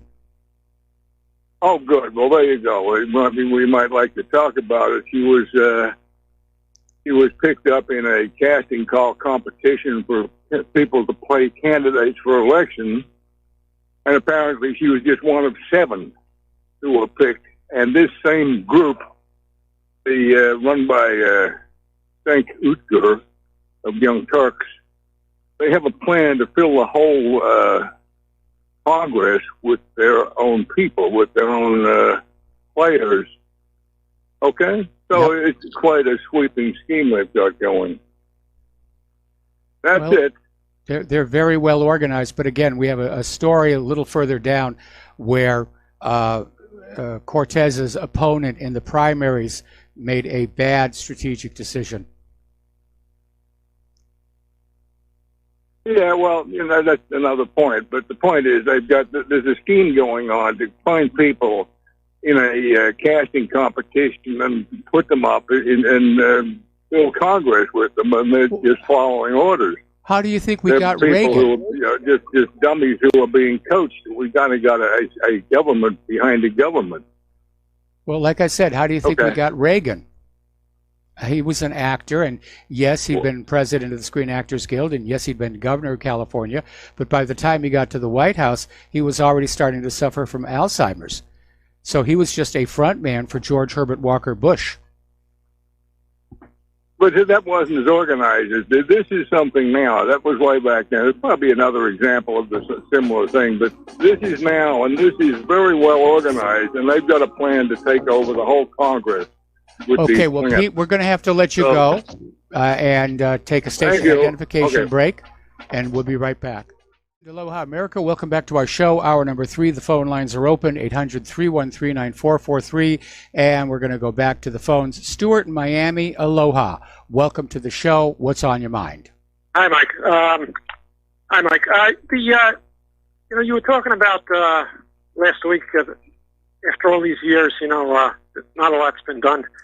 And I think that there's been a tendency, I think, of a lot of people to think that it's just a matter of, well, you just educate enough and you just, you put out enough news and it'll magically happen.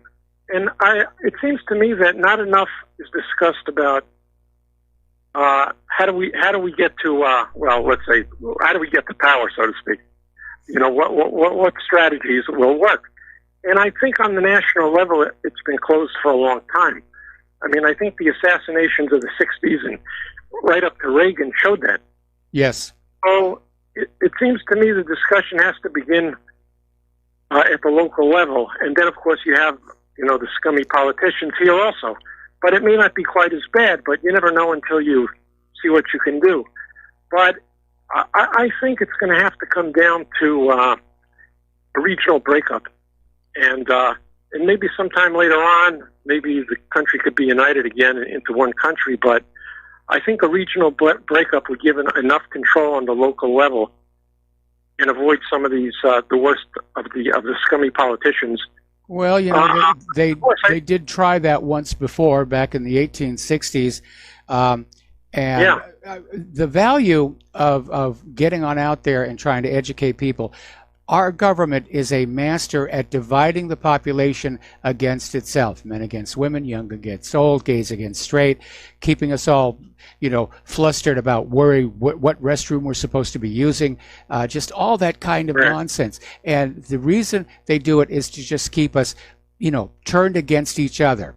And if we can reach out to the public and say, look, we're all Americans, and let's start acting like it instead of acting like, oh, we're going to be our little group over here and our little group over here sneering at the other ones back and forth, and start to pull the American people together as a single united American people. And at that point, we become a political force. We succeeded in doing it in part back in 2016. That's what shocked everybody. Okay, Hillary Clinton was the anointed one. She was supposed to be the president.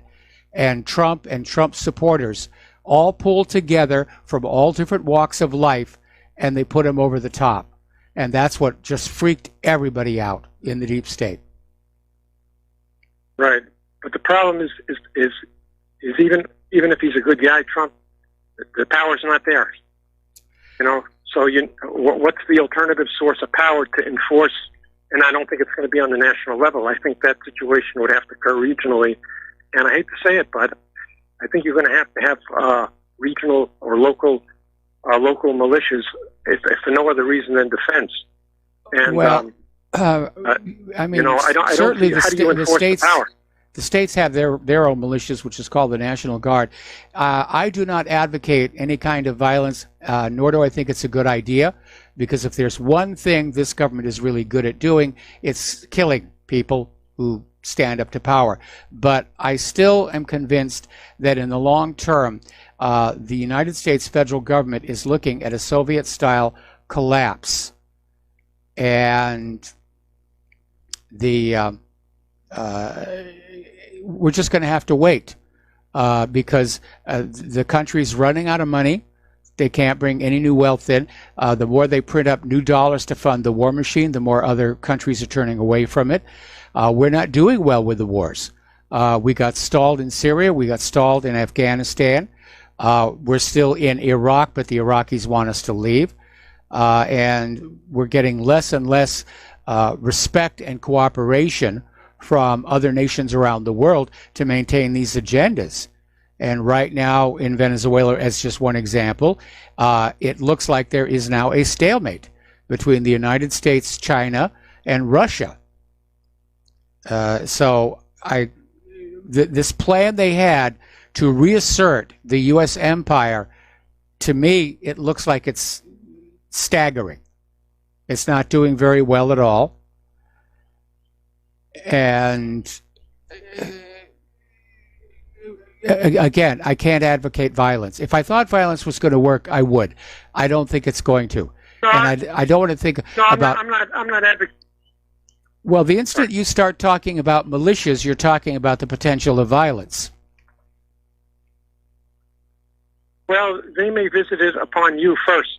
So, I mean, as a defensive measure, it might be worth considering. But if not that, the idea of, as a slogan or whatever you want to call it, of keeping more of the money at the state level, emphasizing the waste that you're talking about right now, might be a way to try to strangle the vampire and deprive them of the blood money that they need to keep going. Well, unfortunately, once they were able to say that ink and paper was money, they've got the printing presses. Yeah.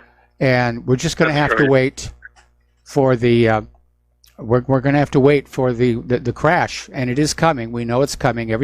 Bubbles are popping all over the place. Well, let me leave you one other thing. There's a very good article on the current state of the United States. It's called Mr. MAGA and the Decline of Western Civilization. And it's on the site. I don't know if you're familiar with the Saker. Yes. It's on the Saker. It's a very good article, and it talks about parallels with the Soviet Union. What's the name of the article again? I'll leave you with that. It's called Mr. MAGA and the Decline of Western Civilization. Okay. I think I did see that once before, but I'm going to read it again because I also see many parallels between our current government and the former Politburo. We're sort of like Washington, D.C. has become like the Kremlin, only with a lot more screeching people in it. Yeah. Well, thanks, Mike. Have a good show. I appreciate it. All right, thanks an awful lot. And we're going to switch over to Art off the grid. Aloha, Art. Welcome to the show. What's on your mind? Hey, just wanted to, since the comment about Trump in his college days, I wanted to shed a little light for those who might be curious about the truth about Trump and his college experience. He originally, in 1964, he enrolled at Fordham University, which is a Catholic diocese in New York, founded in 1841. It's the oldest Catholic in northeastern United States, the third oldest university in New York, and the only Jesuit university in the city of New York. Now, Trump enrolled there in 1964. After 2 years, he transferred to Wharton School in Pennsylvania. He graduated in May of 1968 with a BS in economics. Now, a lot of people out there will tell you that Trump graduated with honors, he was top student, blah, blah, blah, blah, blah. Here is the truth. He would like you to think he was top honors and all that, but his classmates actually say that's not the case. In fact, in 1968, the Daily Pennsylvanian published a list of 56 students who were on Wharton's dean's list that year. Trump's name is not anywhere on that list. According to a man by the name Stephen Foxman, who is a 1968 Wharton graduate, he said he recognized virtually all the names on the list, but Trump's name was not one of them. Now, I've got an actual copy of the 1968 Wharton graduate program. Yeah. And it gives a list of 20 Wharton awards. There were 15 how do you pronounce that? Cum laude recipients. Cum laude. Magna cum laude recipients, and 2 summa cum laude recipients. Trump's name, nowhere on this list. Now, if he was everything he claimed to be and he graduated top honors, his name would be on that list. But it was not. There's a little bit of Trump history. Well, let's back up here a little bit, because the magna cum laude and summa cum laude relate to your overall GPA, your grade point average, and it's sort of a bar. But there are other honors in the educational system, and so at this point, of the 56 students on the dean's list, Trump's name is nowhere in there. So he did not graduate top of his class. If he had, he would have been on that list. Okay, it does bear looking into. But the question is, I've got hang on. If there was an issue there, why didn't the Democrats exploit it in 2016? Who knows? Maybe they didn't catch it. Oh, man, they had a lot of people digging into Donald Trump's past. Well, you know, there were several TV reports which talked about his great achievements in college. No one ever called him out on it. No one ever called him out on it. You have to kind of wonder why. They only call out those things that they seem are necessary to serve their purpose. True. But if he had graduated top of his class on the dean's list, why does his name not appear there? Okay, well, I've got a copy of the actual I understand what you're saying. Art, I understand what you're saying. Okay, here's my problem. Okay, I don't know exactly what Trump claimed about his educational experience, and that makes it a little bit harder to evaluate what we're talking about here. Anyway, Art, I'm running out of time, and I got a lot of news to get through, so thank you very much, and we're going to let you go here, and the phone lines are open again. All right, we've talked about this before, but it's worth mentioning again.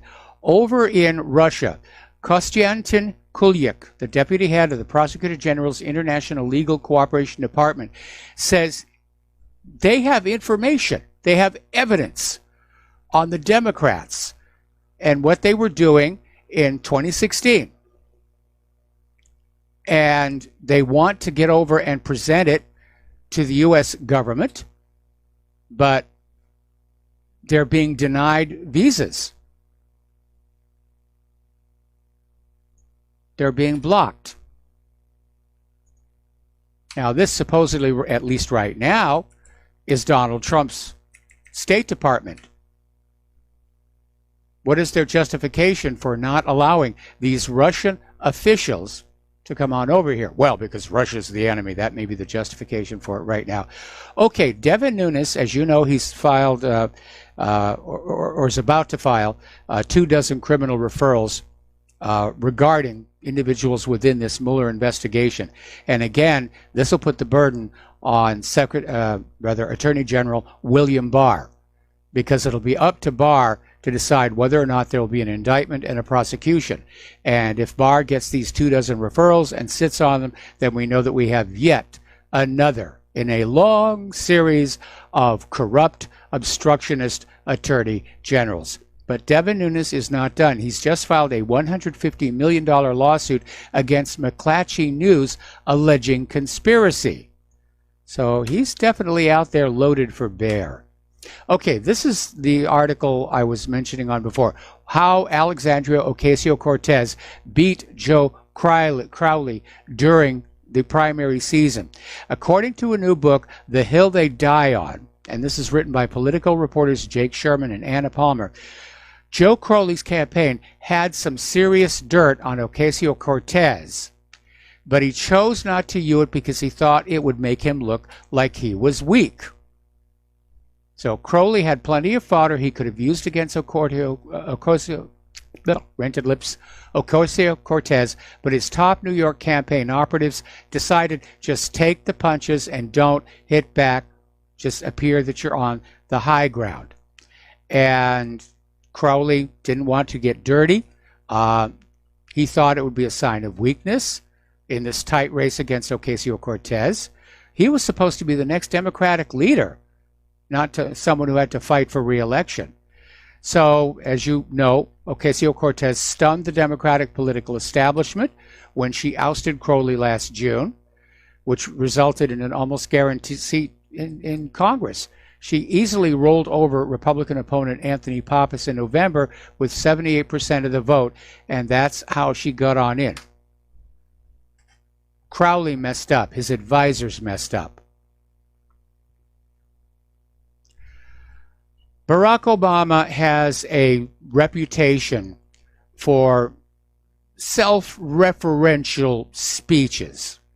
For Obama, giving a speech is the presidential equivalent of a vanity license plate, and he set a new record.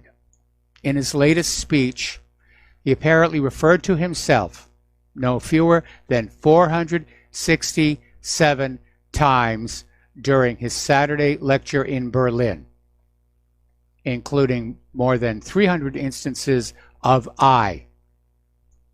A little bit of an ego there.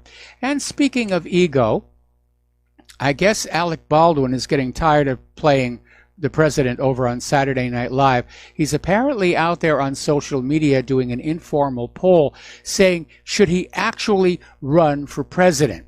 And he says that if he does in 2020, that it would be easy to defeat Donald Trump.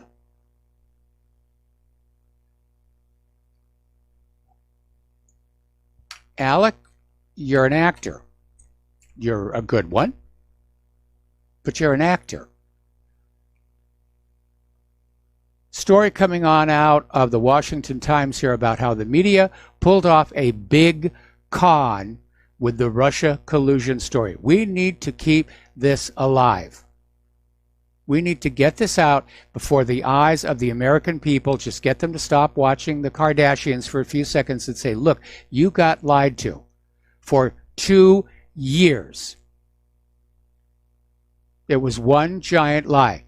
House Democratic leaders, Senate Democrats running for president, to the Senate Republican who reported the whole thing to the first place, to the roaring lions of the great white media, everybody knew it was a lie, and it's important the American people know that it's a lie, along with Saddam's nuclear weapons and Assad's sarin gas.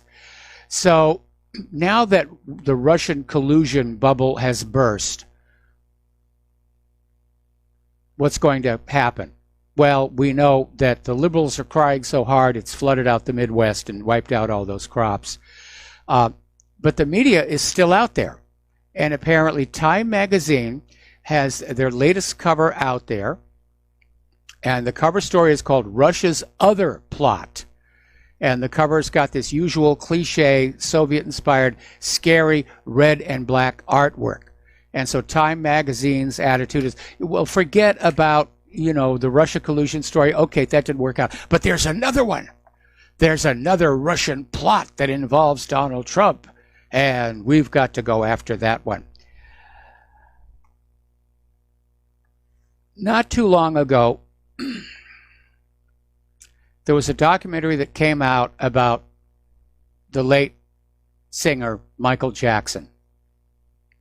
And it created a sensation. It was called Leaving Neverland. And it was immediately picked up by the hashtag #MeToo movement as saying, see, there's all this abuse going on. And nobody is questioning Michael Jackson's leanings. That was kind of an open secret here. But apparently, there have been some problems that have showed up within the documentary. And there were apparently 2 individuals who were the focus of this documentary. One of them was called, his name was Safechuck.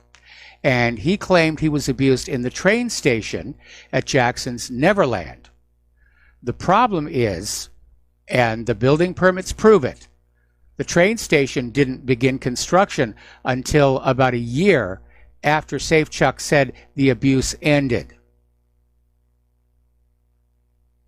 So, responding to comments on Twitter, director Reed, who made this documentary or mockumentary, at first appeared to admit the dates in the documentary were wrong. Then he backtracked and insisted there was no clash of dates. So, Leaving Neverland, grain of salt time here. We'll be right back. And aloha, America. Let's welcome back to the show here. The phone lines are open at 800-313-9443. Let's talk about some of the economic news now. Over in Russia, as you're probably already aware, they are masters of sailing in Arctic waters. They build the world's best icebreakers. Some of them are nuclear powered. And they have invested quite a bit of money basically opening up this Arctic sea route. And the Russian Minister of National Resources and Environment, Dmitry Kobilkin, said cargo shipping in Russia's northernmost territorial waters will exceed 80 million tons as soon as 2024. Now, of course, they're going to have to be dealing with the fact that global warming isn't really working out and Arctic ice is going to be encroaching. But apparently the Russian government is going to be investing a lot of money for infrastructure to keep that shipping route open.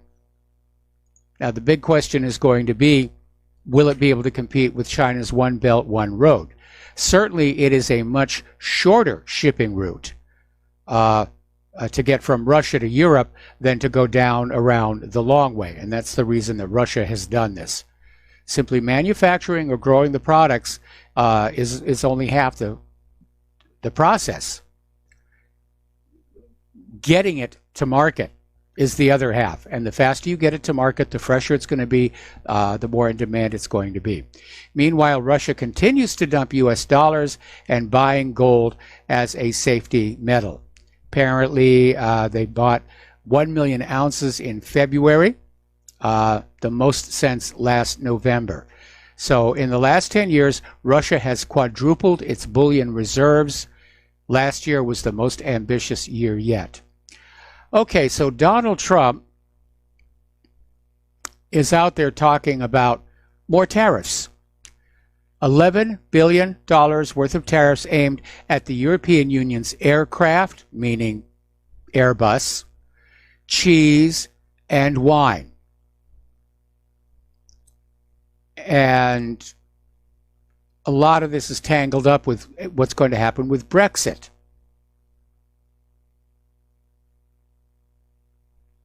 So the IMF is out there saying the global trading order is under threat. And yeah, it's definitely showing signs of strain. But I can understand why he wants a tariff on European Union aircraft. Boeing's in trouble. Their stock is way down. Orders are being canceled. That goof with the 737 MAX, that was just dumb. First of all, to stick those engines out forward into the airflow where they're going to destabilize the way the plane flies. And then that bad software in the anti-stall system coupled with a lack of pilot training. That's the cascade right there. Now you've got those older 787s over in China had to be grounded because of a problem with the GPS system. Over in Great Britain, and this tells you how skewed the system is, how biased it is. The British gas chief just got a 44% pay raise to £2.4 million per year, despite British Gas axing 4,000 jobs, losing more than 700,000 customers, and hiking bills for millions. Gee, I wish I could work at a job where I got promoted and rewarded for messing up that bad.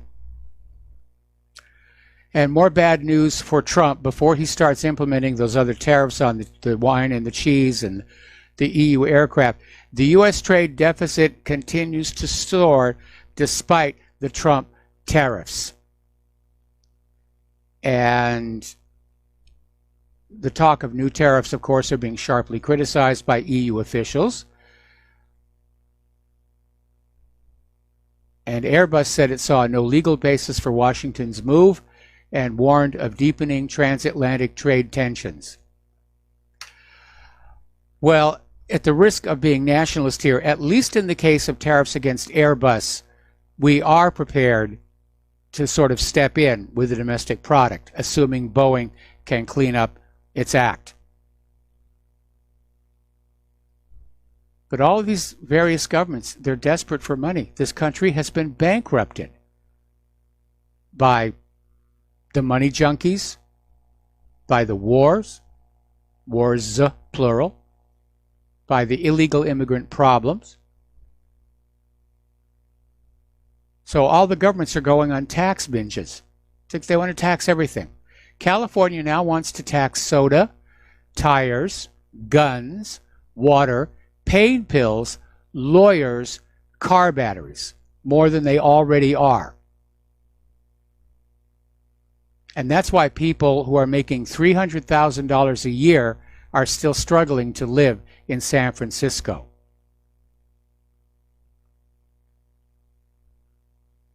This country is being taxed into collapse. We just don't have it. We'll be right back after these few words. And aloha, America. Welcome back to our show here. And before we go back to the phone, somebody just sent me this article out of the Daily Caller that apparently George Soros's media network helped Alexandria Ocasio-Cortez win her seat. So here we have Soros again playing around with our government like... the POTUS and the actor.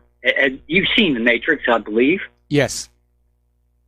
Yeah, you remember when Cypher is doing the deal with the Smith agent, and he says, "I want to get back in. I don't want to remember anything." Yep.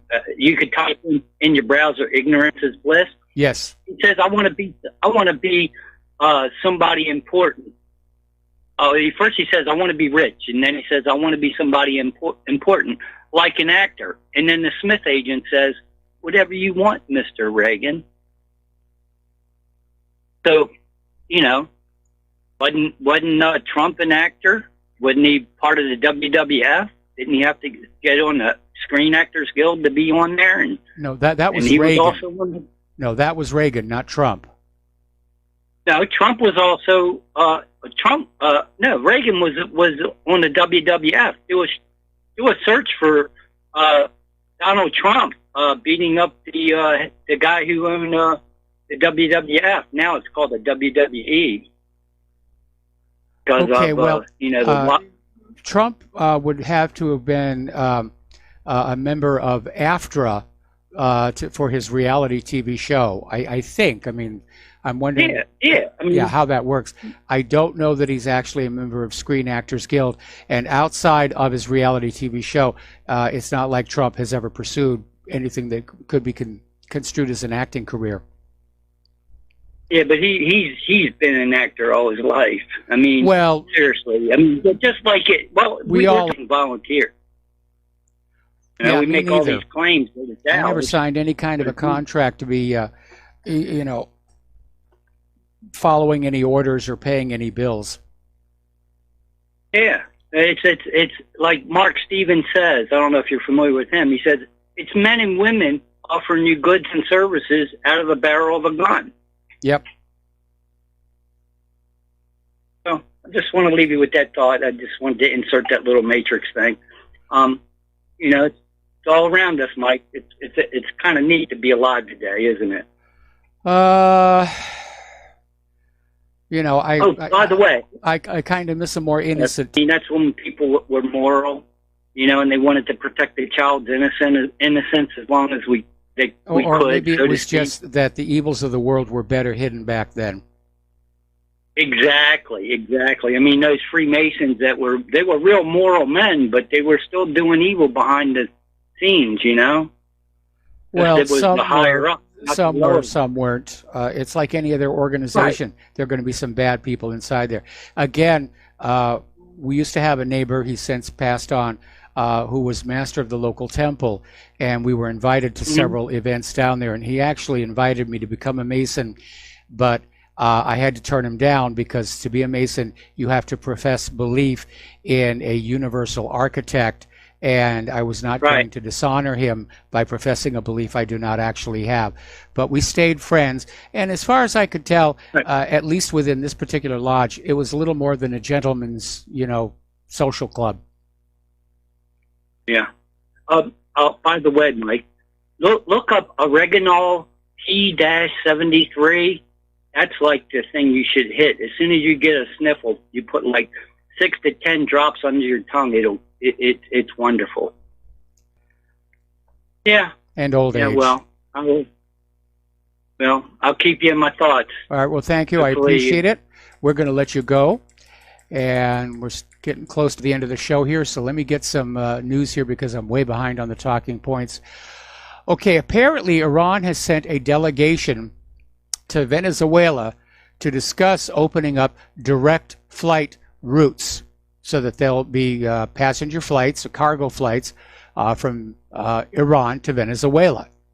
And apparently they arrived yesterday to discuss direct flights between the two countries.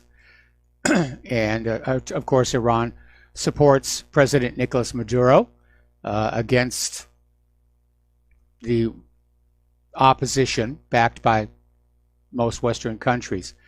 So a plane belonging to Mahan Air, a private Iranian airline, accused by the West of transporting military equipment to Middle East war zones, landed in Caracas on Monday.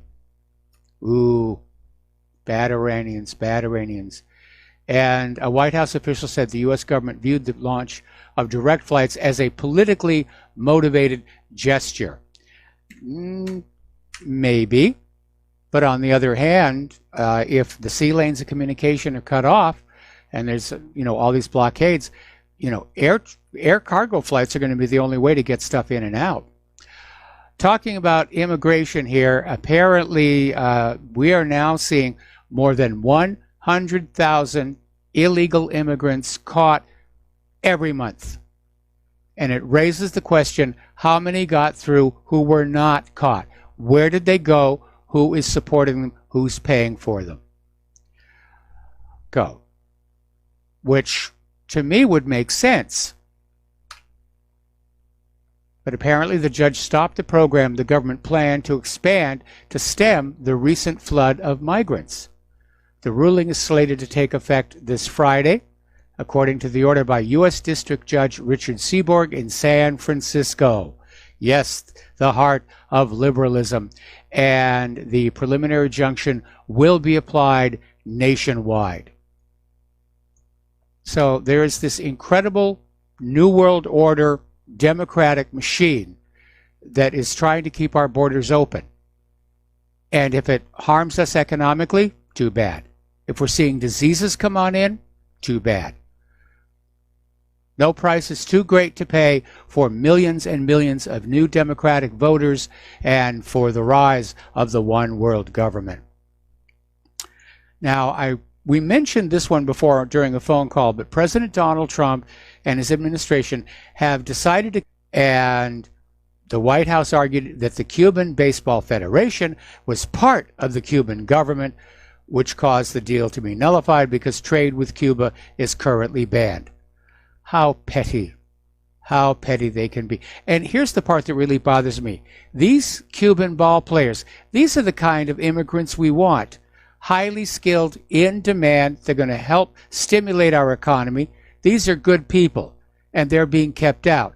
Meanwhile, we've got drug dealers and MS-13 just pouring across the borders in Arizona and Texas. What is wrong with this picture?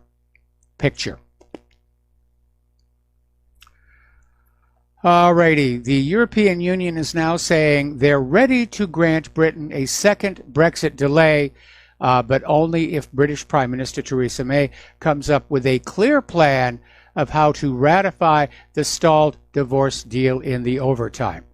Well, it's still a stall,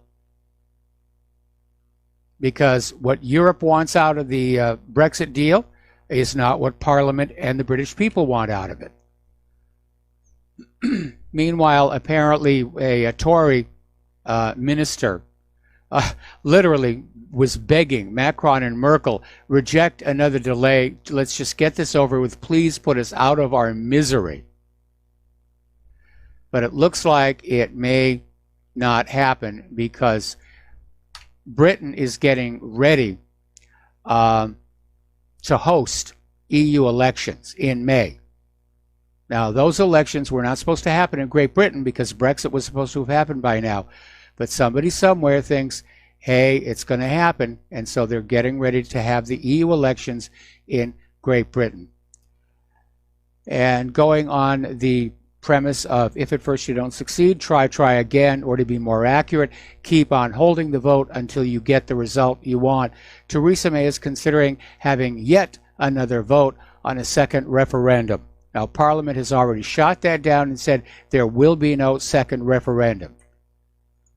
So what's Theresa May going to do? Lock the Parliament doors and say you don't get to go to the bathroom until I get my second referendum? Because that's how childish it's getting. Now, behind it all, there's another aspect, and it's called the Ruxit.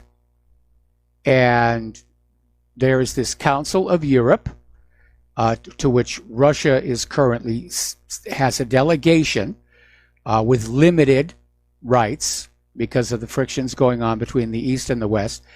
But there is talk of simply forcing Russia out of the Council of Europe completely. And if so, it will have disastrous consequences for Europe. This according to the Secretary General of the Council of Europe, Thorbjorn Jagland. And he says, I don't believe many people understand what a blow it will be for Europe if we get Brexit and Ruxit at the same time. And what's really interesting, at least they're being honest about this. They're saying that the rights of the Russian delegation in the Parliamentary Assembly were limited following Russia's reunification with Crimea. At least they're not doing that old canard about, annexation. Russia stole Crimea. They're just saying reunification, which is exactly what it was, and that's what the Crimean people voted for. Ahead of the coming EU elections in May, Europe's right-wing populists are uniting behind Salvini. And they're talking about a new alliance with the goal of becoming the strongest faction in the European Parliament. And they want to be able to radically influence EU policies on security, migration, family values, and the environment. Now, there's only one problem with that. The European Parliament doesn't really have that much control over the European Union. They can hold votes and they can send the results of those votes on to the European Commission, but it is the European Commission that makes the final decision what's going to happen.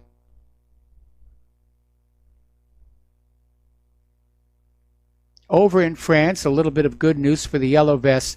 The Prime Minister, Edouard Philippe, is now calling for quick tax cuts in response to the anger expressed by the Yellow Vest protesters. See, it can work. You get out there in the streets in enough numbers. So it worked over there. All right, getting into the world of political correctness. Kyle Korver, who's a player for the NBA's Utah Jazz, wrote an op-ed for the Players Tribune, basically saying that, yes, indeed, white people are responsible for the sins of their forefathers. This is setting the stage for reparations or for white guilt, both of which I reject. I refuse to accept responsibility for events that happened before I was born. I refuse to accept responsibility for events that are obviously outside of my personal control. And I think this idea of reparations, of taking money away from people who were never slave owners to give to money who were never slaves, is utterly ridiculous. It is political pandering of the shameless degree.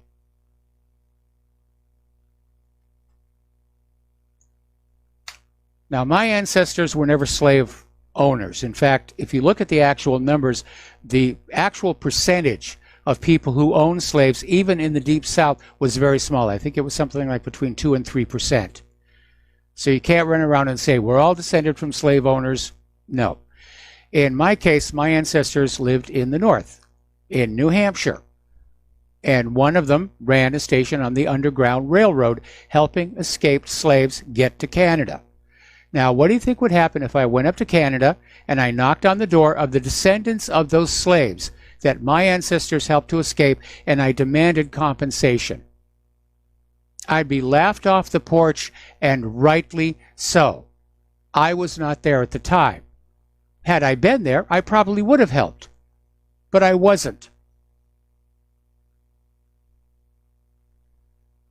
Now, a lot of people have been very, very concerned about how over at Amazon there seems to be a lot of book banning going on.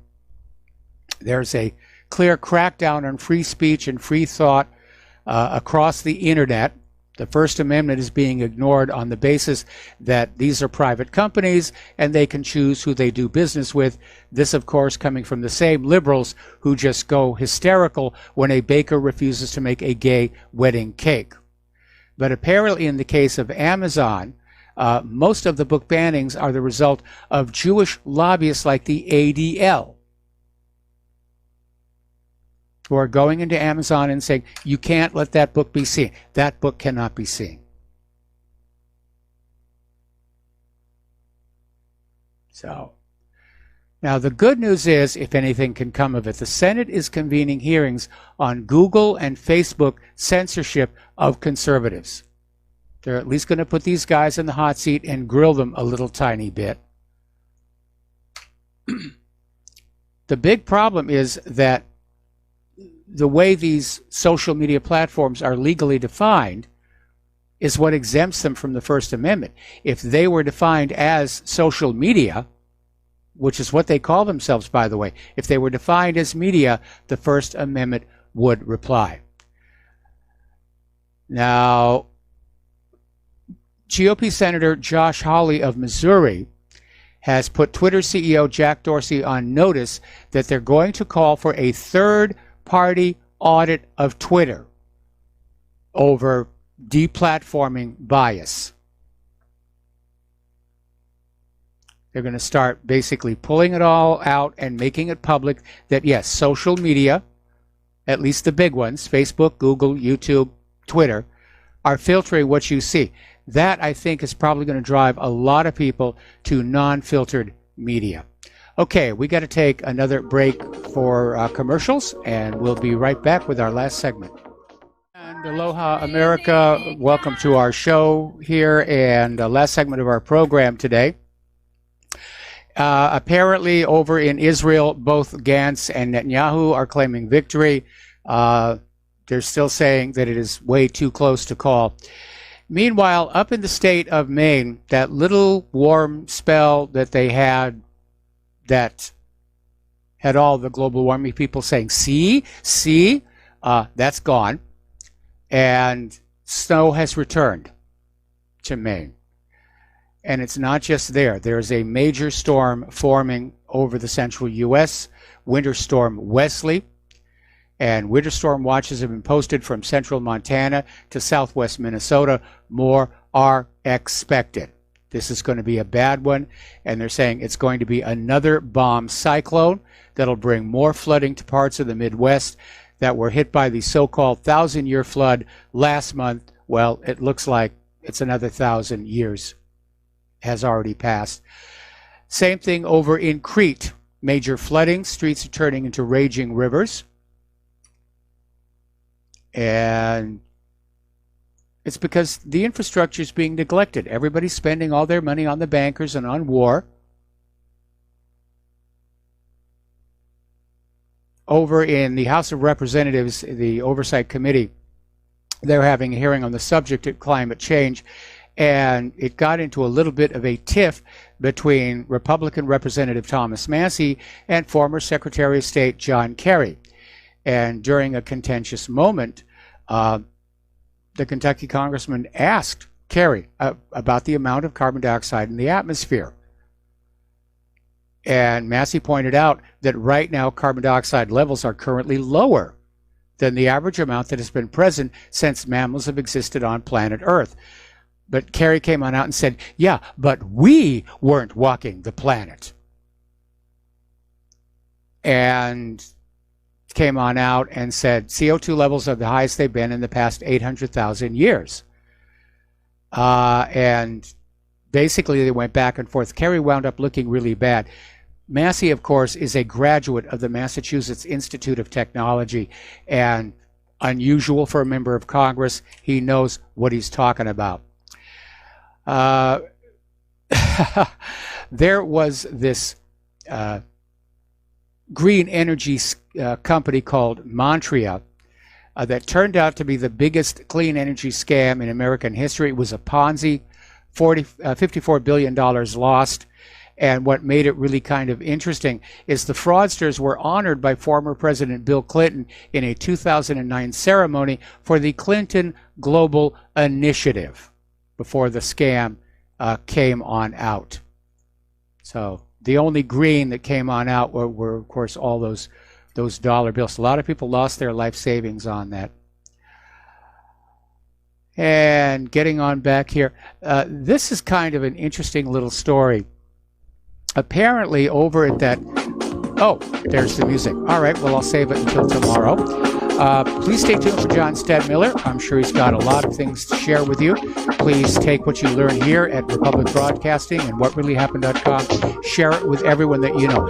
Really start reminding everybody that for the last 2 years, Democrats and the entire corporate media were lying about Trump-Russia collusion. And how could we possibly ever trust them about anything else again?